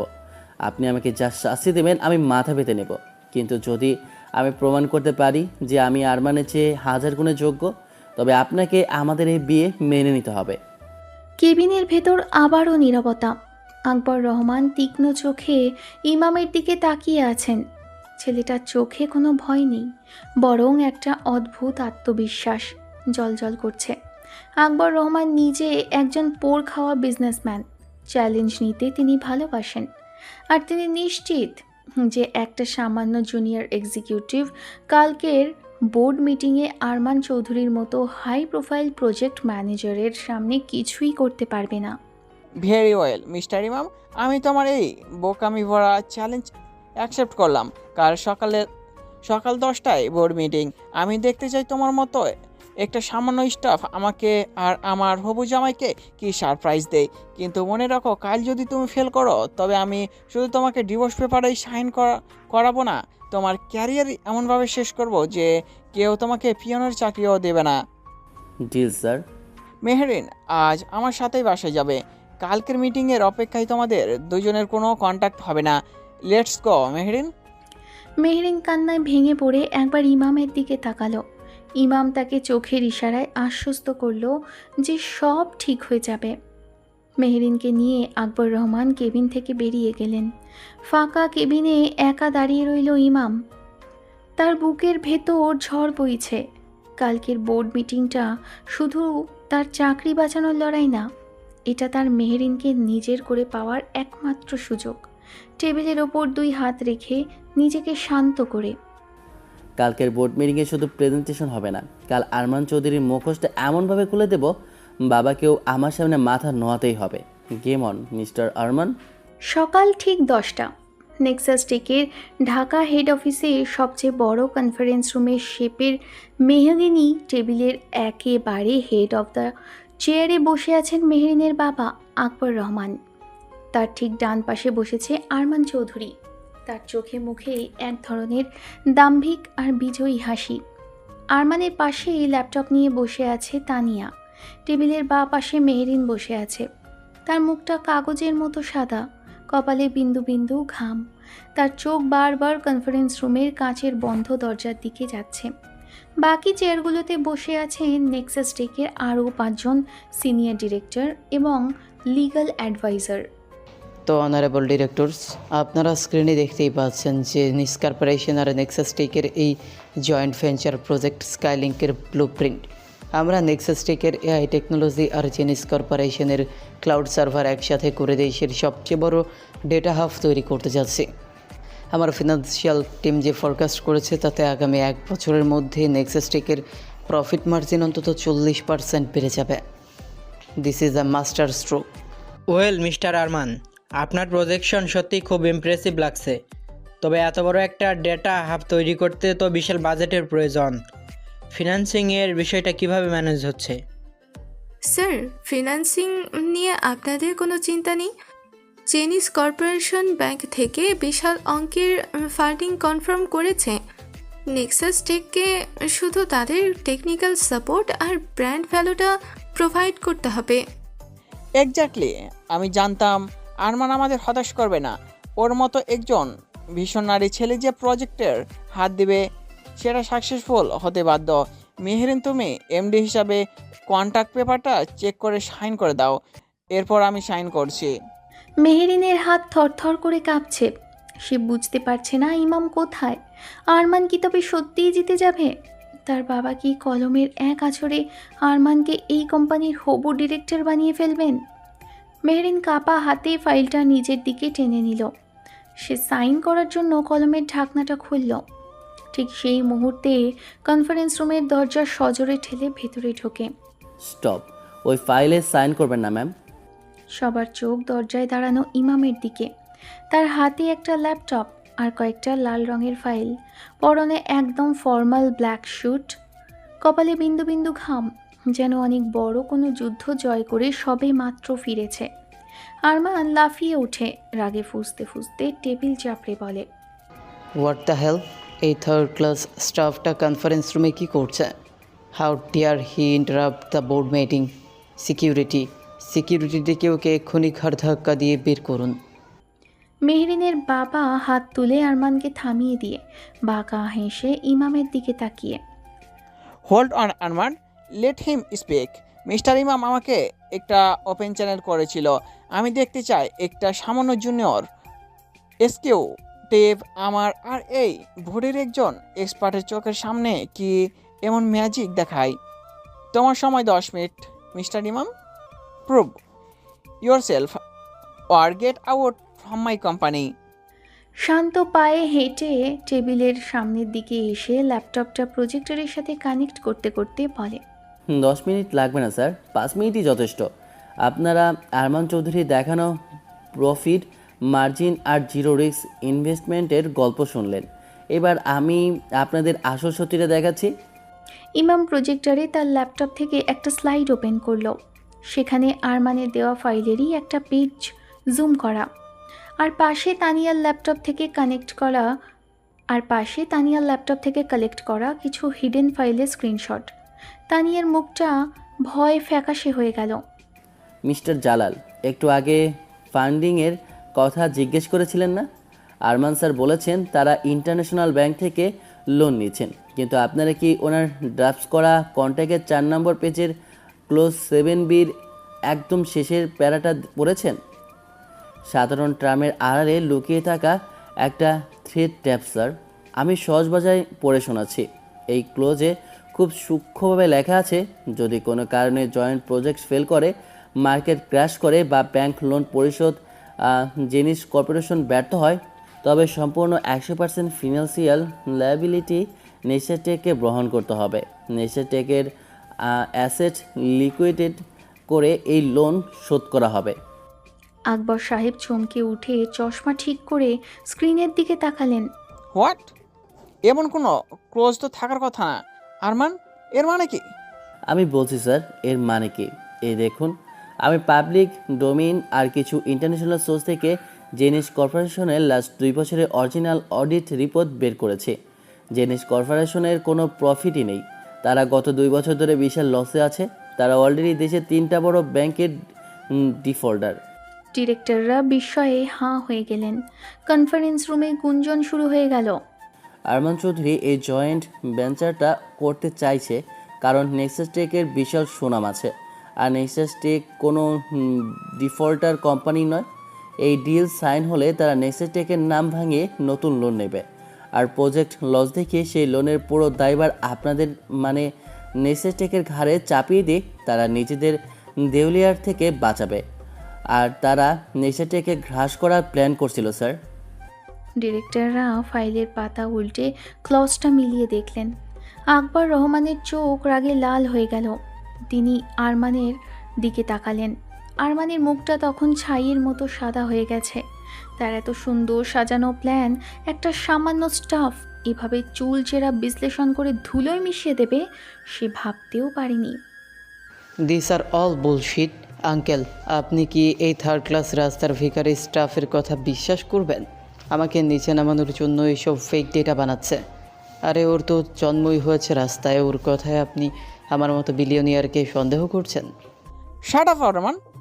আমার 40 বছরের বিজনেস এক্সপিরিয়েন্সকে তুমি অন্ধ ভেবেছ? আমি নিজে ডকুমেন্টগুলো চেক করেছি। তুমি আমার কোম্পানিকে পথে বসানোর প্ল্যান করেছিলে, আর আমি কিনা তোমার হাতে আমার মেয়েকে তুলে দিতে যাচ্ছিলাম। আপনারা আমাকে অপমান করছেন, এর ফল কিন্তু খুব খারাপ হবে। আকবর আঙ্কেল, আপনাদের এই কোম্পানি আমি রাস্তায় নামিয়ে ছাড়ব। আর ওই মেহরিন, ওকে তো আমি এমনিতেই বিয়ে করতাম না, জাস্ট কোম্পানির শেয়ারের জন্য ইউজ করতাম। শব্দটা শোনার সাথে সাথে কনফারেন্স রুমের পরিবেশ এক লহমায় বদলে গেল। ইমাম আর 1 সেকেন্ডও দাঁড়ালো না। বিদ্যুৎ গতিতে সে আরমানের সামনে গিয়ে তার দামি স্যুটের কলার চেপে ধরল। আর একটা শব্দ যদি মেহরিনকে নিয়ে বলিস তবে এই কনফারেন্স রুম থেকে তোর লাশ বের হবে। How dare you! তুই আমার গায়ে হাত দিস? তুই জানিস আমার পাওয়ার কত? আরমান কথা শেষ করার আগেই ইমাম তার কলার ধরে সজোরে একটা লাথি মারল আরমানের পায়ে। আরমান ব্যালেন্স হারিয়ে কনফারেন্স রুমের মেঝেতে ছিটকে পড়ল। ডিরেক্টররা সবাই ভয়ে পিছিয়ে গেলেন। ইমামের এই ভয়ঙ্কর রূপ মেহরিন ছাড়া আজ পর্যন্ত কেউ দেখেনি। কি পাঠক পাঠিকারা, মনে ধাক্কা লাগছে তাই না? সবে তো শুরু। আচ্ছা শোনো, ফ্ল্যাশব্যাক 1.5 বছর আগে। তখনও ইমাম আর মেহরিনের বিয়ে হয়নি। নেক্সাস টেকের একটা কনস্ট্রাকশন প্রজেক্টের সাইট ভিজিটে মেহরিনের সাথে জুনিয়র এক্সিকিউটিভ হিসেবে গিয়েছিল ইমাম। সাইটটা ছিল শহরের একটু বাইরের দিকে। মিটিং শেষে ফেরার পথে তাদের গাড়ি হঠাৎ একটা নির্জন রাস্তায় নষ্ট হয়ে যায়। সন্ধ্যা ঘনিয়ে আসছে, চারপাশটা বেশ শুনশান। উফ, ড্রাইভার, আর কতক্ষণ লাগবে? আমার তো এখানে দম বন্ধ হয়ে আসছে। ঠিক তখনই 4-5টা বখাটে টাইপের ছেলে বাইক নিয়ে তাদের গাড়িটা ঘিরে ধরে, গাড়ির কাছে টোকা দিয়ে। ড্রাইভার, গাড়ি লক করো, এবার পুলিশে কল করো জলদি।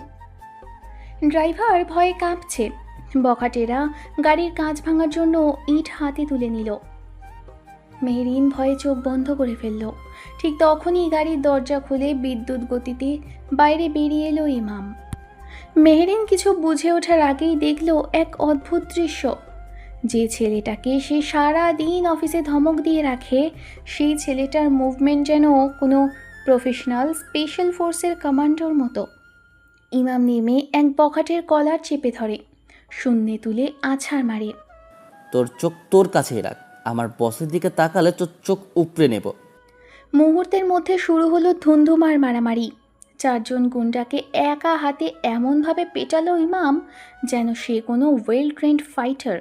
তার প্রতিটা পাঞ্চ আর কিক একদম নিখুঁত। মাত্র 2 মিনিটের মধ্যে 4টে ছেলেকে রক্তাক্ত অবস্থায় রাস্তায় পড়ে ঘুমাতে লাগলো। ইমাম তার শার্টের হাতা ফোল্ড করতে করতে গাড়ির কাছে ফিরে এলো। মেহরিনের দিকে তাকিয়ে একটা হাসি দিল। ম্যাম, আপনি ঠিক আছেন তো? বর্তমান কনফারেন্স রুম। আরমান মেঝেতে পড়ে গিয়ে ব্যথায় কোঁকড়াচ্ছে।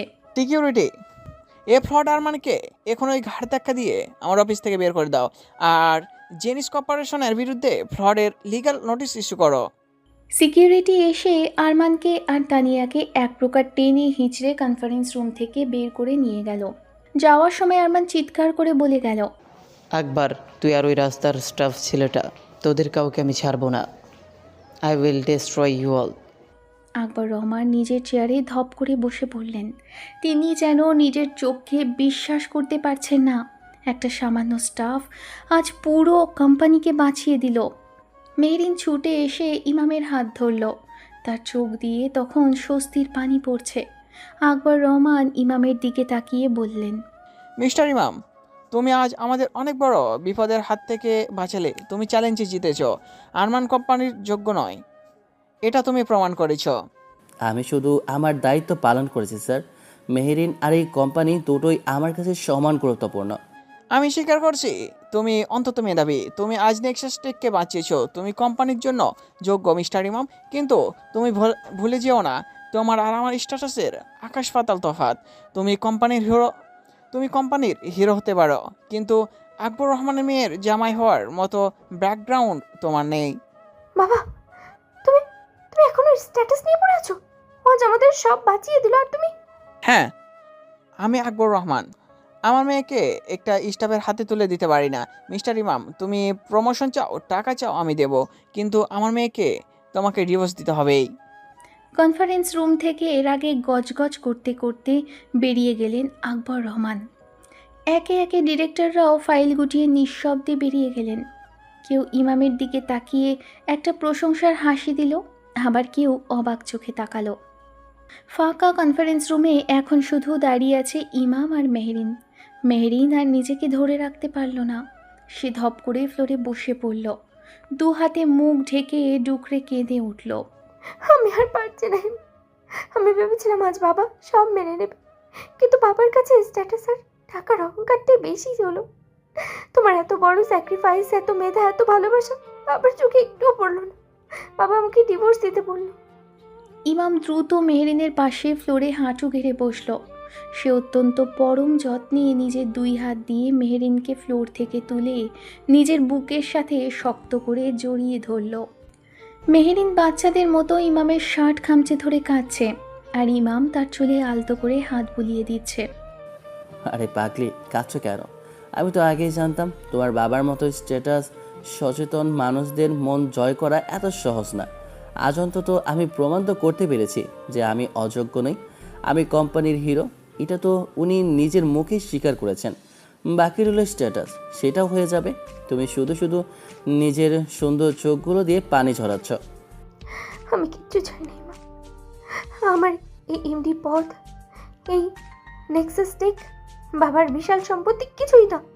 চল আমরা আজ সব ছেড়ে অনেক দূরে কোথাও চলে যাই, যেখানে শুধু তুমি আর আমি থাকবো, আর কেউ আমাদের আলাদা করতে পারবে না। বাবার ডিভোর্স পেপারে আমি মরে গেলেও সাইন করব না। আমি মরে যাবো, তবুও তোমাকে ছাড়বো না।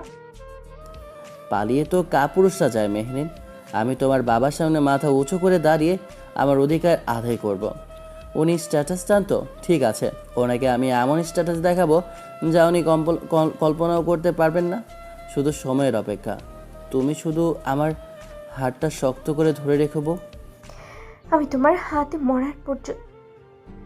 হাত মরার আগ পর্যন্ত ছাড়বো না ইমাম।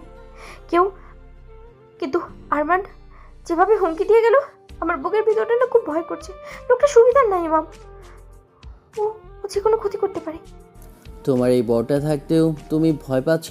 আরমানের মতো রাস্তার কুকুরদের আমি এক হাতে সামলাতে পারি। চলো এবার বাসায় চলো, এমডি ম্যামের চোখের জল মানায় না। অন্যদিকে অপমানিত আরমান চৌধুরী তখন রাগে অন্ধ হয়ে আছে। নিজের গোপন ডেরায় বসে সে মদের গ্লাস ছুঁড়ে মারল দেয়ালে। কাঁচ ভেঙে চুরমার হয়ে গেল। তার ঠিক সামনেই ভয়ে কাঁপতে কাঁপতে দাঁড়িয়ে আছে তানিয়া। তানিয়ার দিকে তেড়ে গিয়ে সজোরে একটা চড় মারল। স্টুপিড ইডিয়ট, তোর ওই ল্যাপটপ থেকে ওই রাস্তার ছেলেটা আমার ফিনান্সিয়াল রিপোর্ট বের করে নিল, আর তুই কিচ্ছু টের পেলি না। তোর মতো থার্ড ক্লাস মেয়েকে আমি আজই... স্যার বিশ্বাস করুন, আমি কিছু জানি না। ম্যাম ম্যাম আমাকে ওনার কেবিনে আটকে রেখেছিলেন, ওই ফাঁকে ইমাম আমার ল্যাপটপ... শাট আপ! আকবর রহমান আমাকে ঘাড় ধাক্কা দিয়ে বের করে দিল, আর ওই রাস্তার ভিকারি স্টাফ আমার গায়ে হাত তুলল। তোদের এই অপমানের দাম আমি কড়ায় কন্ডায় উসুল করব। আমার পাওয়ার তোরা এখনও দেখিসনি। আরমান তার পকেট থেকে ফোন বের করে শহরের আন্ডারওয়ার্ল্ডের এক কুখ্যাত ডনকে কল লাগালো। হ্যালো রকি ভাই, আমার একটা কাজ করে দিতে হবে। নেক্সাস টেকের এমডি মেহরিন আর ওই স্টাফ ইমাম, আজ রাতেই ওদের আমার চাই। মেহরিনকে আমি নিজের মতো করে ইউজ করে রাস্তায় ফেলে দিব, আর ওই ইমামের লাশ আমি আকবর রহমানের বাড়ির সামনে গিফট পাঠাবো। যা টাকা লাগে আমি দিব, 1 কোটি লাগলে 1 কোটি দিব, but I need them to night. রাত তখন 10টা। মেহরিন আর ইমামের ছোট্ট কিন্তু সাজানো ফ্ল্যাটে মেহরিন বাবার কথায় এতই কষ্ট পেয়েছে যে সে অফিস থেকে ফিরে ফ্রেশ হয়ে সোফায় চুপচাপ বসে আছে। সারাদিন কিছুই খায়নি। ইমাম কিচেন থেকে এক বাটি গরম স্যুপ আর একটা চামচ নিয়ে মেহরিনের সামনে এসে বসলো। বউ, একটু হা করো তো, সারাদিন কিছুই খেলে না। এভাবে না খেয়ে থাকলে কি আমার বউটার চলবে? গ্যাস্ট্রিকের ব্যথা শুরু হয়ে যাবে তো। আমার একদম খিদে নেই গো। বুকের ভেতরটা কেমন যেন শূন্য লাগছে। বাবার ডিভোর্সের কথাটা আমার কানে বারবার বাজছে। আমি শুধু ভাবছি কাল অফিসে গেলে কী হবে।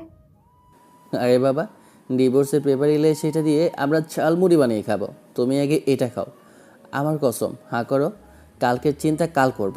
আজ তো আমরা জয় সেলিব্রেট করছি। ইমামের জোড়াজুড়িতে মেহরিন বাধ্য হয়ে একটু স্যুপ মুখে দিল। দুজনেরই মিষ্টি আর আবেগঘন মুহূর্তের মাঝেই হঠাৎ করে পুরো ফ্ল্যাটের কারেন্ট চলে গেল। চারপাশ ঘুটঘুটে অন্ধকার। ভয়ে চমকে উঠে ইমামকে শক্ত করে জড়িয়ে ধরল মেহরিন। কারেন্ট চলে গেল কেন? আমাদের ফ্ল্যাটে তো আইপিএস আছে। আইপিএস কেন অন হচ্ছে না ইমাম? ইমামের শরীরের পেশিগুলো মুহূর্তের মধ্যেই শক্ত হয়ে গেল। তার বিশেষ প্রশিক্ষণপ্রাপ্ত চোখ আর কান বিপদের গন্ধ পেয়ে গেছে। সে বুঝতে পারছে এটা কোনো সাধারণ লোডশেডিং না। আইপিএস নষ্ট হয়নি মেহরিন, কেউ আমাদের ফ্ল্যাটের মেন লাইন আর আইপিএসের কানেকশন বাইরে থেকে কেটে দিয়েছে। ঠিক তখনই ফ্ল্যাটের মেইন দরজায় সজোরে লাথি মারার শব্দ হলো। দুম দুম দুম। কেউ বা কারা যেন ভারী কিছু দিয়ে দরজা ভেঙে ভেতরে ঢোকার চেষ্টা করছে। পর মুহূর্তেই জানলার কাঁচ ভেঙে একটা বড় পাথর এসে পড়ল ড্রয়িং রুমের ঠিক মাঝখানে। আতঙ্কে চিৎকার করে উঠে ইমামের বুকে মুখ লুকালো মেহরিন। ইমাম, ওরা কারা? ওরা দরজা ভাঙার চেষ্টা করছে। আরমানের পাঠানো কুকুরগুলো চলে এসেছে। তুমি একদম আমার পেছন থেকে সরবে না মেহরিন। আজ রাতে একটা ফয়সালা হয়ে যাবে। মেইন দরজার লকটা বিকট শব্দে ভেঙে গেল। অন্ধকারে ফ্ল্যাটের ভেতর হুড়মুড় করে ঢুকে পড়ল। হাতে চাপাতি আর লোহার রড নেওয়া 10-12 জন পেশাদার গুন্ডা। সবার মুখে কালো কাপড় বাঁধা। অন্ধকারে টর্চ জ্বালিয়ে ইমাম আর মেহরিনের মুখের ওপর ফেলে কর্কশ গলায় বলল, কিরে মামা, আরমান স্যারের সঙ্গে পাঙ্গা নিয়ে খুব শান্তিতে বউয়ের সাথে রোমান্স করছিলি। আজ তো রোমান্স আমি চিরতরই বন্ধ করে দিব। আর ম্যাডাম, আপনি রেডি হন। আরমান স্যার আপনার জন্য ওই পারের ফার্ম হাউসে অপেক্ষা করছেন। ঘুটঘুটে অন্ধকার ড্রয়িং রুম। জানলার ভাঙা কাঁচ দিয়ে আসার রাস্তার ল্যাম্পপোস্টের আবছা আলোয় গুন্ডাদের হাতের চাপাতিগুলো চকচক করছে। রকির কর্কশ হাসিতে পুরো ফ্ল্যাটের পরিবেশটা থমথমে হয়ে উঠেছে। মেহরিন ভয়ে কাঁপতে কাঁপতে ইমামের শার্ট খামচে ধরে তার পেছনে লুকিয়ে আছে। কিন্তু ইমামের চোখে কোনো ভয়ের লেশমাত্র নেই। তার শরীর একদম স্থির, ঠিক শিকার ধরার আগে চিতার মতো। মেহরিন, চোখ বন্ধ করো, আর আমি না বলা পর্যন্ত চোখ খুলবে না। না ইমাম, ওরা অনেকজন, ওদের হাতে অস্ত্র। চলো আমরা পিছনে দরজা দিয়ে। ট্রাস্ট মি বউ, just close your eyes.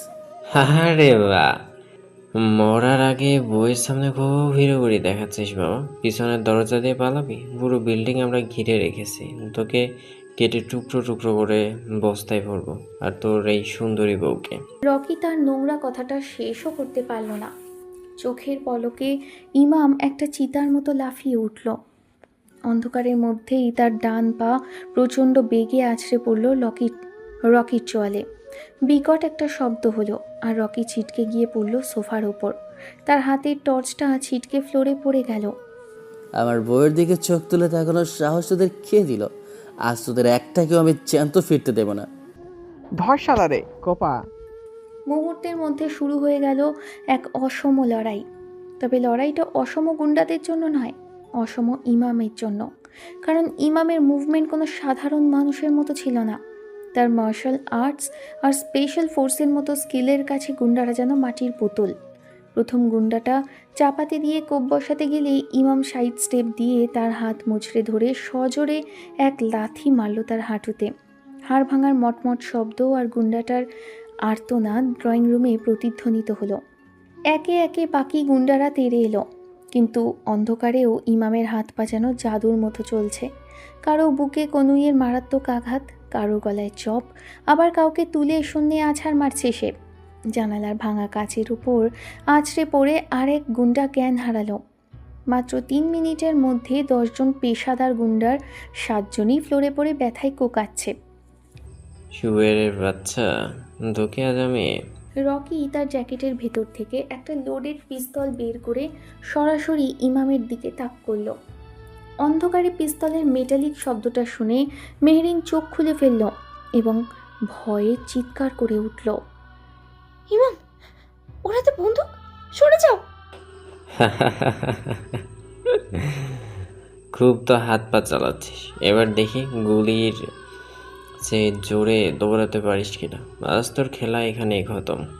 Rocky ট্রিগারে আঙুল চাপবে, ঠিক সেই মুহূর্তে ফ্ল্যাটের ভাঙা দরজা দিয়ে একটা লাল রঙের লেজার লাইট এসে পড়ল সরাসরি রকির কপালের মাঝখানে। একটা নয়, 2টা, 3টা, মুহূর্তের মধ্যে 5-6টা লেজার পয়েন্টার ড্রয়িং রুমে দাঁড়িয়ে থাকা বাকি গুন্ডাদের বুক আর মাথা টার্গেট করে ফেলল। ভারী বুটের শব্দ তুলে ফ্ল্যাটের ভেতর এন্ট্রি নিল 6 জন বিশালদেহী প্রফেশনাল কমান্ডো। সবার পরনে ব্ল্যাক ট্যাকটিক্যাল গিয়ার, হাতে আধুনিক অটোমেটিক ওয়েপন। তাদের লিডার একজন সুঠামদেহী লোক, মেজর তারিক। সরাসরি রকির মাথায় বন্দুক ঠেকিয়ে তার হাত থেকে পিস্তলটা কেড়ে নিল। বাকি কমান্ডোরা চোখের পলকে ফ্লোরে পড়ে থাকা গুন্ডাদের ঘাড়ে বুট চেপে ধরে তাদের হ্যান্ডকাফ পরিয়ে দিল। পুরো বিষয়টা ঘটতে সময় লাগলো মাত্র 10 সেকেন্ড। কে কে কে কে আপনারা? পুলিশ? মেজর তারিক রকির পেটে সজোরে একটা লাথি মেরে বলল। তোদের মতো রাস্তা কুকুরদের জন্য পুলিশ টাকার প্রয়োজন পড়ে না। মেজর তারিক এবার ঘুরে দাঁড়ালো। সে নিজের বন্দুকটা নামিয়ে একদম ফর্মাল মিলিটারি স্যালুট দিল ইমামকে। মাথা নিচু করে অত্যন্ত সম্মানজনক গলায় বলল, you are extremely sorry for the delay young master. এই এরিয়ার রাস্তার জ্যাম ক্লিয়ার করে পৌঁছাতে আমাদের 2 মিনিট লেট হয়ে গেল। আরমান চৌধুরীর এই কুকুরগুলোকে আমরা আগেই ইন্টারসেপ্ট করতে পারতাম, কিন্তু চেয়ারম্যান স্যার কড়া নির্দেশ দিয়েছিলেন যে আপনি কল না করা পর্যন্ত আমরা যেন আপনার প্রাইভেসি নষ্ট না করি। ইয়াং মাস্টার আর চেয়ারম্যান স্যার, কথাগুলো শুনে রকি আর তার গুন্ডাদের চোখ কপালে ওঠার জোগাড়। কিন্তু সবচেয়ে বড় ধাক্কাটা খেল মেহরিন। সে দেয়াল ঘেঁষে দাঁড়িয়ে অবাক বিস্ফোরিত চোখে তার স্বামীর দিকে তাকিয়ে আছে। স্পেশাল ফোর্সের মতো কমান্ডো বডিগার্ডরা তার স্বামীকে স্যালুট দিচ্ছে। ইয়াং মাস্টার, এসব কি হচ্ছে? এরা কারা? আর তুমি? আমি তোমাকে বলেছিলাম না বউ, স্ট্যাটাস আমি তোমার বাবাকে এমনভাবে দেখাবো যা উনি কল্পনা করতেও পারবেন না। আজ থেকে লুকোচুরি শেষ। ইমাম ঘুরে দাঁড়ালো রকির দিকে। মেজর তারিক, এই আবর্জনাগুলোকে আমাদের আন্ডারগ্রাউন্ড সেলে নিয়ে যাও।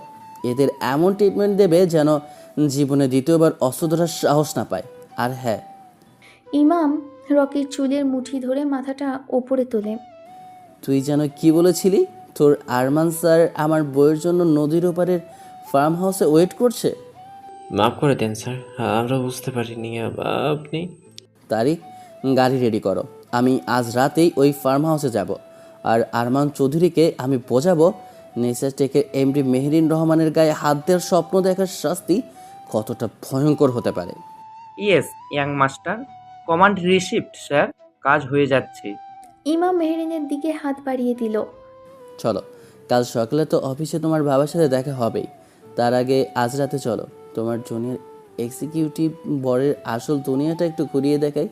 মেহরিন কোনো কথা বলতে পারছে না। সে এক ঘোরের মধ্যে ইমামের হাত ধরল। একটু পর নিচে নামতেই মেহরিন চোখ আরও একবার ছানা পড়া হয়ে গেল। তাদের সাধারণ ফ্ল্যাটের নিচে লাইন দিয়ে দাঁড়িয়ে আছে 4টে কালো রেঞ্জ রোভার, আর পাহারায় আছে আরও অন্তত ডজনখানেক স্যুট পরা বডিগার্ড। ইমাম মেহরিনকে নিয়ে মাঝখানের গাড়িটায় উঠে বসল। কনভয় স্টার্ট নিল শহরের সেই ফার্ম হাউসের দিকে, যেখানে আরমান চৌধুরী তার নিজের ধ্বংসের জন্য অপেক্ষা করছে। নদীর ওপারের এক নির্জন এলাকা, চারদিকে ঝোপঝাড় আর অন্ধকার, তার মাঝখানেই আলোয় ঝলমল করছে আরমান চৌধুরীর বিলাসবহুল ফার্ম হাউস। ড্রয়িং রুমে দামি লেদার সোফায় পা তুলে বসে আছে আরমান, এক হাতে বিদেশি মদের গ্লাস, অন্য হাতে একটা সিগারেট, ঠোঁটে তার এক পৈশাচিক হাসি। সে ঘড়ির দিকে তাকালো, রাত 11:30 বাজে। রকি ভাই এতক্ষণে নিশ্চয়ই কাজ শেষ করে ফেলেছে। ওই রাস্তার ছেলেটার লাশ হয়তো এখন ট্রেনে ভাসছে। আর মেহরিন, ড্রাগন লেডি, আজ রাতে তুই বুঝবি আরমান চৌধুরীর ইগোতে আঘাত করার শাস্তি কী। ঠিক তখনই ফার্ম হাউসের বাইরের গেটে পরপর বেশ কয়েকটা গাড়ির ব্রেক কষার শব্দ হলো। আরমানের মুখের হাসি চওড়া হলো। সে ভাবল রকি ভাই তার শিকার নিয়ে চলে এসেছে। সে মদের গ্লাসটা টেবিলে রেখে সোজা দরজার দিকে এগিয়ে গেল। ওয়েলকাম রকি ভাই, নিয়ে এসেছেন ওই। দরজা খুলেই আরমানের কথাগুলো গলার ভেতরেই আটকে গেল। চোখের সামনে দৃশ্যটা দেখে তার মনে হলো সে কোনো দুঃস্বপ্ন দেখছে। কোথায় রকি আর তার গুন্ডা বাহিনী? ফার্ম হাউসের লনের চারপাশ ঘিরে দাঁড়িয়ে আছে কমান্ডোরা। আরমানের পাহারায় থাকা 15 জন গুন্ডা লনের ঘাসের উপর হাত পা বাঁধা অবস্থায় পড়ে আছে। মাঝখানে রেঞ্জ রোভারের দরজা খুলে গেল। কালো স্যুট পরা তীক্ষ্ণ দৃষ্টির ইমাম ধীর পায়ে গাড়ি থেকে নামলো। তার ঠিক পেছন পেছন নামলো মেহরিন। মেহরিনকে এক হাত দিয়ে আগলে রেখে অন্য হাত পকেটে ঢুকিয়ে ইমাম ফার্ম হাউসের দরজার দিকে এগিয়ে আসছে। তার প্রতিটি পদক্ষেপে যেন এক অপরাজেয় শক্তির প্রকাশ। ইমাম, তুই তুই এখানে কিভাবে? আর রকি ভাই কোথায়? আমাকে তো তোর পাঠানো কুকুরগুলোর মেরে ফেলার কথা ছিল, তাই না আরমান? আনফর্চুনেটলি তোর কুকুরগুলো এখন আমার আন্ডারগ্রাউন্ড সেলে বসে নিজেদের জীবনের শেষ দিনগুলোর হিসাব মেলাচ্ছে। How dare you! তুই জানিস তুই কার প্রপার্টিতে ঢুকেছিস? আমি জেনিস কর্পোরেশনের একমাত্র মালিকের ছেলে, বিলিয়নিয়ার আরমান চৌধুরী। এই কমান্ডো ভাড়া করে তুই আমাকে ভয় দেখাবি? আমি এক ফোন করলে পুলিশ তোকে এনকাউন্টার করে দিবে। রাস্তার ভিখারি। বিলিনিয়ার? রাস্তার ভিখারি? তুই এখন স্ট্যাটাস আর টাকার নেশায় অন্ধ হয়ে আছিস আরমান। ঠিক আছে, তোর এই নেশা আমি আজ চিরতরে ছুটিয়ে দিচ্ছি। Major Tariq. Yes young master.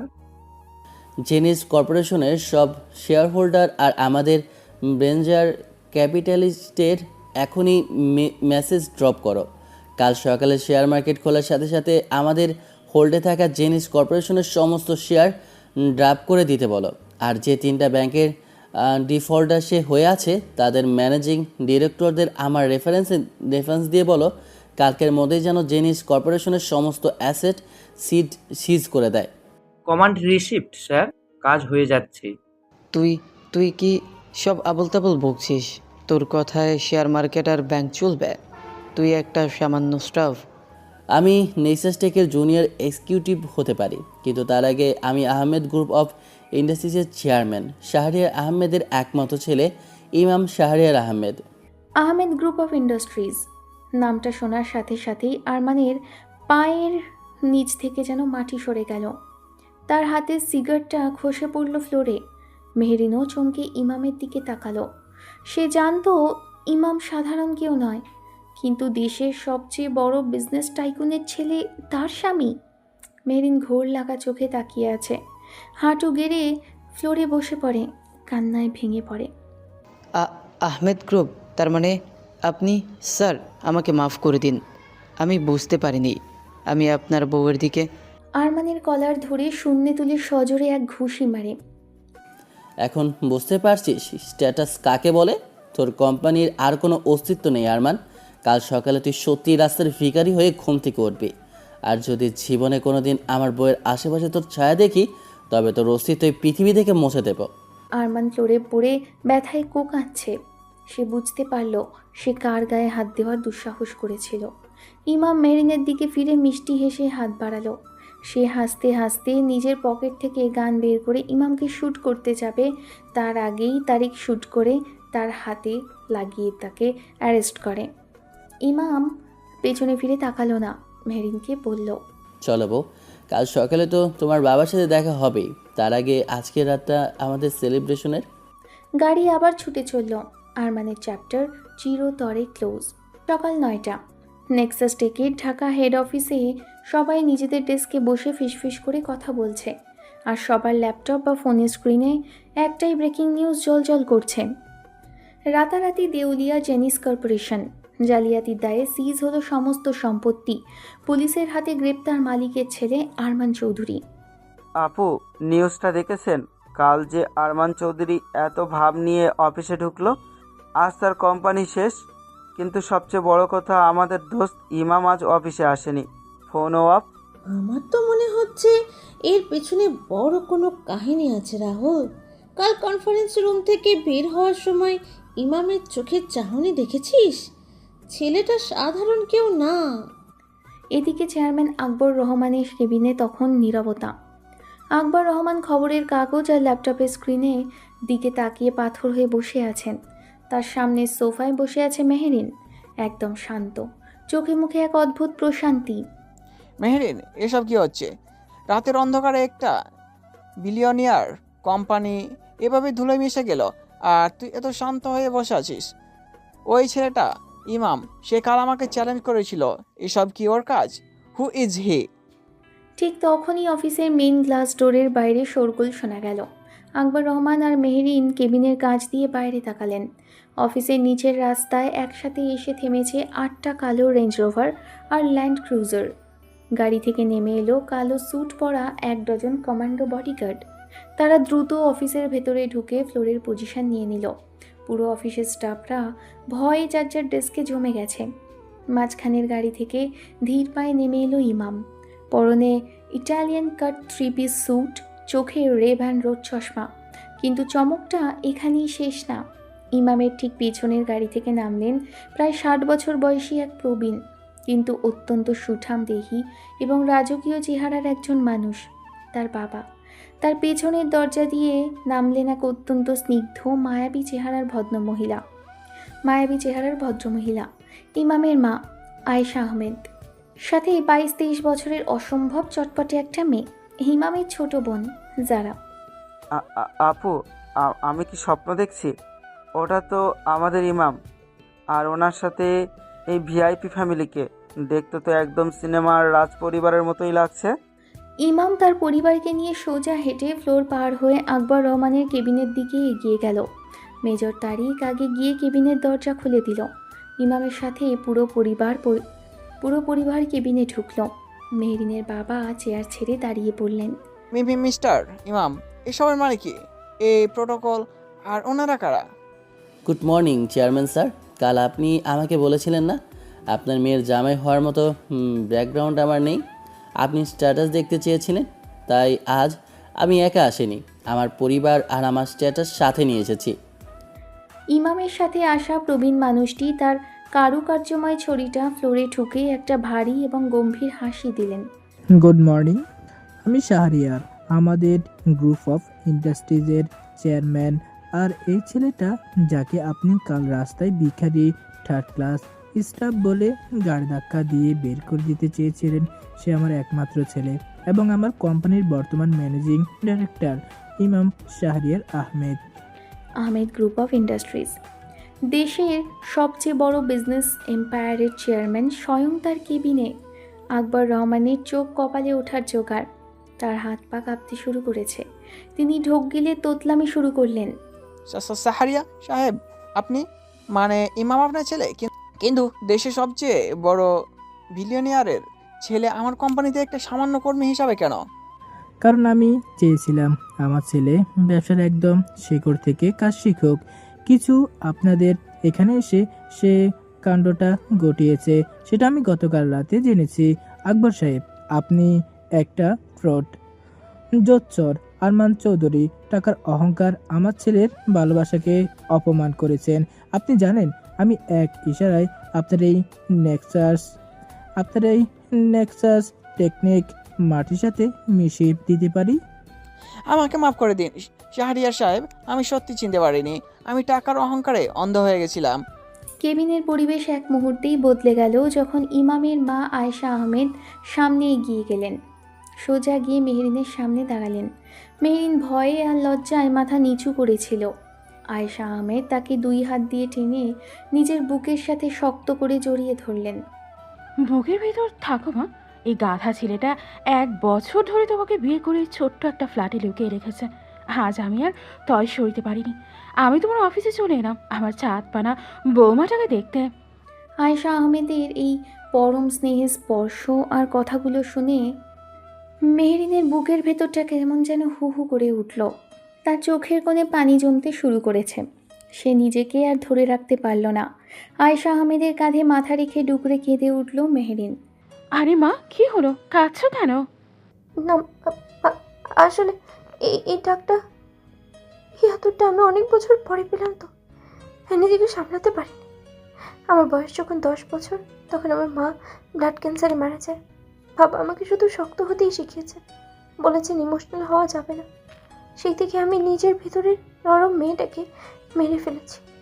কিন্তু আজ আপনার বুকে মাথা রেখে আমার মনে হলো আমি আবার আমার মাকে ফিরে পেয়েছি। মেহরিনের কথা শুনে আয়েশা আহমেদের চোখ দিয়েও পানি গড়িয়ে পড়ল। আকবর রহমানও মাথা নিচু করে চোখ মুছলেন।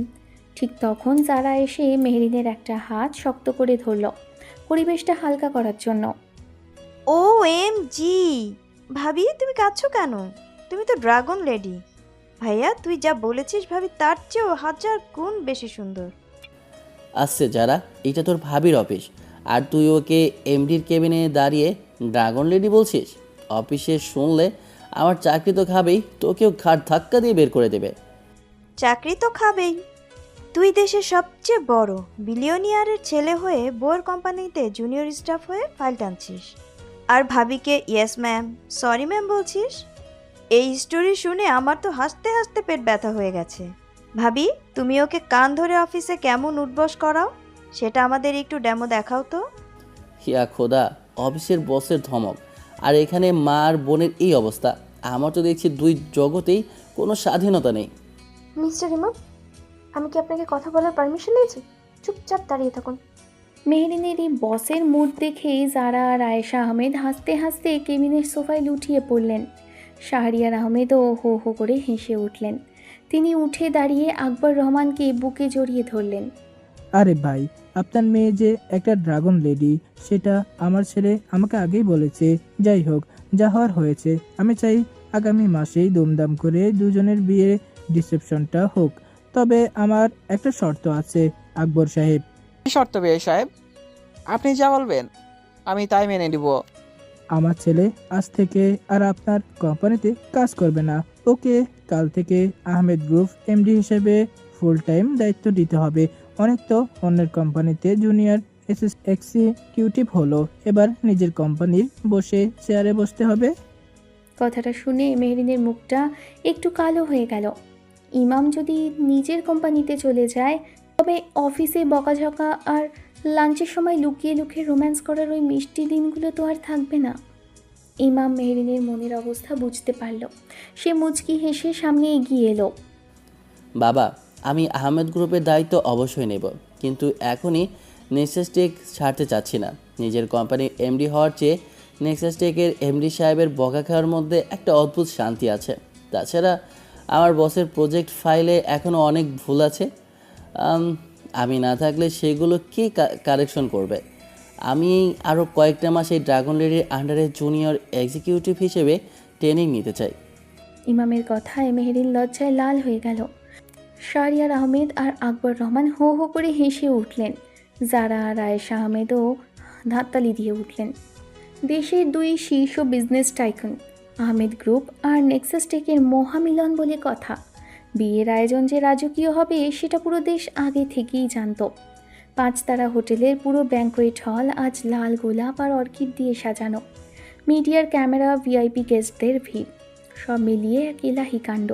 কিন্তু এসবের মাঝেও নেক্সাস টেকের স্টাফদের, বিশেষ করে রাহুলের চোখ যেন আজ ঠিকরে বেরিয়ে আসার জোগাড়। হাতে রোস্টের লেগ পিস নিয়ে হাঁ হয়ে তাকিয়ে। সাদিয়া আপু, ওটা কি আমাদের ইমাম? ব্যাঙ্কোয়েট হলে সিঁড়ি দিয়ে নেমে আসছে ইমাম। পরনে মখমলের রাজকীয় শেরওয়ানি, মাথায় কাজ করা পাগড়ি আর চোখে মুখে এক অদ্ভুত আভিজাত্য। আর তার ঠিক পাশেই লাল টুকটুকে ভারী লেহেঙ্গা আর গহনায় মোড়ানো মেহরিন। মেহরিনকে আজ রূপকথার কোনো রানীর মতো লাগছে। ইমাম রাহুলের পাশ দিয়ে যাওয়ার সময় মুচকি হেসে ফিসফিস করে বলে, কি রে দোস্ত, লেগ পিস তো হাত থেকে পড়েই গেল, সাবধানে খা, আজ তোর সব বিল আমার। দোস্ত, তুই তো পুরো রাজপুত্র রে ভাই। আমি তো তোকে অফিসে কত ফালতু কথা বলেছি, আমাকে মাফ করে দিস। আর ভাবি, মানে ম্যাডামকে আজ যা লাগছে না। হাসি, আনন্দ আর কিছুটা আবেগময় বিদায়ের পর মেহেরিন আজ পাকাপাকিভাবে পা রাখল আহমেদ প্যালেসে। রাত তখন প্রায় 1টা। রাজকীয় এক বাসর ঘর। পুরো ঘরটা রজনীগন্ধা আর লাল গোলাপের পাপড়ি দিয়ে সাজানো। ড্রিম লাইটের মায়াবী আলো আর ফুলের সুবাসে এই ঘরের ভেতরটা এক অদ্ভুত মাদকতা তৈরি করেছে। মেহেরিন ভারী লেহেঙ্গা আর গয়নার ভারী বিছানার এক কোণে বসে আছে। বুকটা তার ধুকপুক করছে। একটু পর দরজায় লক খোলার শব্দ হলো। ইমাম রুমে ঢুকে দরজাটা শক্ত করে আটকে দিল। তারপর পকেট থেকে একটা চাবি বের করে দরজার ডাবল লক করে দিল। কি ব্যাপার এমডি ম্যাম, 1 বছর ধরে আমার বউ হয়ে থাকার পর আজ আবার নতুন করে বাসর ঘরে বসে আছেন? তা ম্যাম, আজ কি ফ্রেশার হিসেবে শুরু করব, নাকি আগের এক্সপিরিয়েন্স কাজে লাগাবো? অসভ্য ছেলে, একটুও লজ্জা নেই তোমার? হ্যাঁ, এত বড় একটা বাড়ি, বাইরে মা যারা সবাই আছে, আর তুমি এসেই ফাজলামো শুরু করে দিলে। ফাজলামো কোথায় করলাম? অফিসে তো তুমি আমার বস, কিন্তু এই বাসর ঘরে এমডি তো আমি। ইমাম তার শেরওয়ানির পকেট থেকে ভাঁজ করা একটা কাগজ বের করে মেহেরিনের সামনে ধরল। এটা আবার কি? এই বাসরে তো অফিসের প্রজেক্ট ফাইল। প্রজেক্ট ফাইল না ম্যাম, এটা হলো লাইফ টাইম রোমান্স এক্সপিরিয়েন্স। এখানে পরিষ্কার লেখা আছে, আজ থেকে সারা জীবন অফিসে কোনো টেনশন, কোনো বসের ধমক এই বেডরুমে ঢুকতে পারবে না। আর এই এগ্রিমেন্ট সাইন না করলে আজ বসের কোনো ছাড় নেই। মেহেরিন খিলখিল করে হেসে উঠল, কিন্তু ইমামের চোখের দিকে তাকাতেই তার হাসি থেমে গেল। ইমামের চোখে আজ কোনো দুষ্টুমি নেই, সেখানে আছে তীব্র এক অধিকার বোধ আর গভীর ভালোবাসা। ইমাম ধীরে ধীরে মেহেরিনের একদম কাছে সরে এলো। আমি তোমাকে ছাড়ছি না। ইমামের এই কথায় মেহেরিনের সারা শরীরে একটা তীব্র শিহরণ খেলে গেল। ইমাম নিজের হাতে মেহেরিনের মাথার ভারী ওড়নাটা সরিয়ে দিল। তারপর খুব পরম যত্নে মেহেরিনের চুলের ক্লিপগুলো একে একে খুলতে লাগলো। মেহেরিন চোখ বন্ধ করে ফেলল। ইমামের হাতের আলতো স্পর্শ তার ঘাড়ে পিঠে লাগছে। কানের ভারী দুলটা খুলে দিতে দিতে বলল, সারাদিন এই ভারী গহনাগুলো পরে তোমার খুব কষ্ট হচ্ছে, তাই না? তুমি পাশে থাকলে আমার কোনো কষ্ট হয় না ইমাম। মেহেরিনের গলা থেকে ভারী নেকলেসটা খুলে পাশে রাখল ইমাম। মেহেরিনের খোলা চুলগুলো তার পিঠের উপর ছড়িয়ে পড়েছে। ইমাম মেহেরিনের চিবুক ধরে মুখটা একটু ওপরের দিকে তুলল। ড্রিম লাইটের আলোয় মেহেরিনের মায়াবী মুখটা দেখে ইমামের নেশা যেন আরও গাঢ় হলো। সে আলতো করে মেহেরিনের কপালে একটা দীর্ঘ চুমু খেল। এরপর তার ঠোঁট নেমে এলো মেহেরিনের বন্ধ চোখের পাতায়। মেহেরিনের নিঃশ্বাস ভারী হয়ে আসছে। সে দু হাতেই ইমামের শেরওয়ানির কলার খামচে ধরল। মেহেরিনের ঠোঁটের একদম কাছে ফিসফিস করে বলল, I love you dragon lady. কথাগুলো শেষ হতেই ইমাম মেহেরিনের ঠোঁটে নিজের ঠোঁট ডুবিয়ে দিল। মেহেরিনও নিজেকে সঁপে দিল সেই ভালোবাসার গভীরে। তাদের দুজনের দীর্ঘ, গভীর আর তৃষ্ণার্ত সেই চুম্বনে যেন মিশেছিল এতদিনকার লুকিয়ে রাখা সব আবেগ। ইমামের উষ্ণ নিঃশ্বাস মেহেরিনের ঘাড়ের কাছে লাগতেই মেহেরিনের শরীর ধনুকের মতো বেঁকে গেল। ইমামের ঠোঁট মেহেরিনের ঘাড় গলা ছুঁয়ে যাচ্ছে। মেহেরিন দু হাতে ইমামের গলা জড়িয়ে তাকে আরও নিজের কাছে টেনে নিল। ইমাম, আজ তুমি শুধু আমার মেহেরিন, এই পৃথিবীর আর কোনো শক্তি আজ আমাদের আলাদা করতে পারবে না। ফুলের সুবাস, এসির মিহি শব্দ আর দুজনের গভীর ভালোবাসার উষ্ণতায় আহমেদ প্যালেসের ওই বাসর ঘরটা যেন পৃথিবীর সবচেয়ে শান্তির জায়গায় পরিণত হলো। এতদিন পর আজ রাতের আধারে সে শুধু তার স্বামীর আদরে গলে যাওয়া এক সাধারণ প্রেয়সী।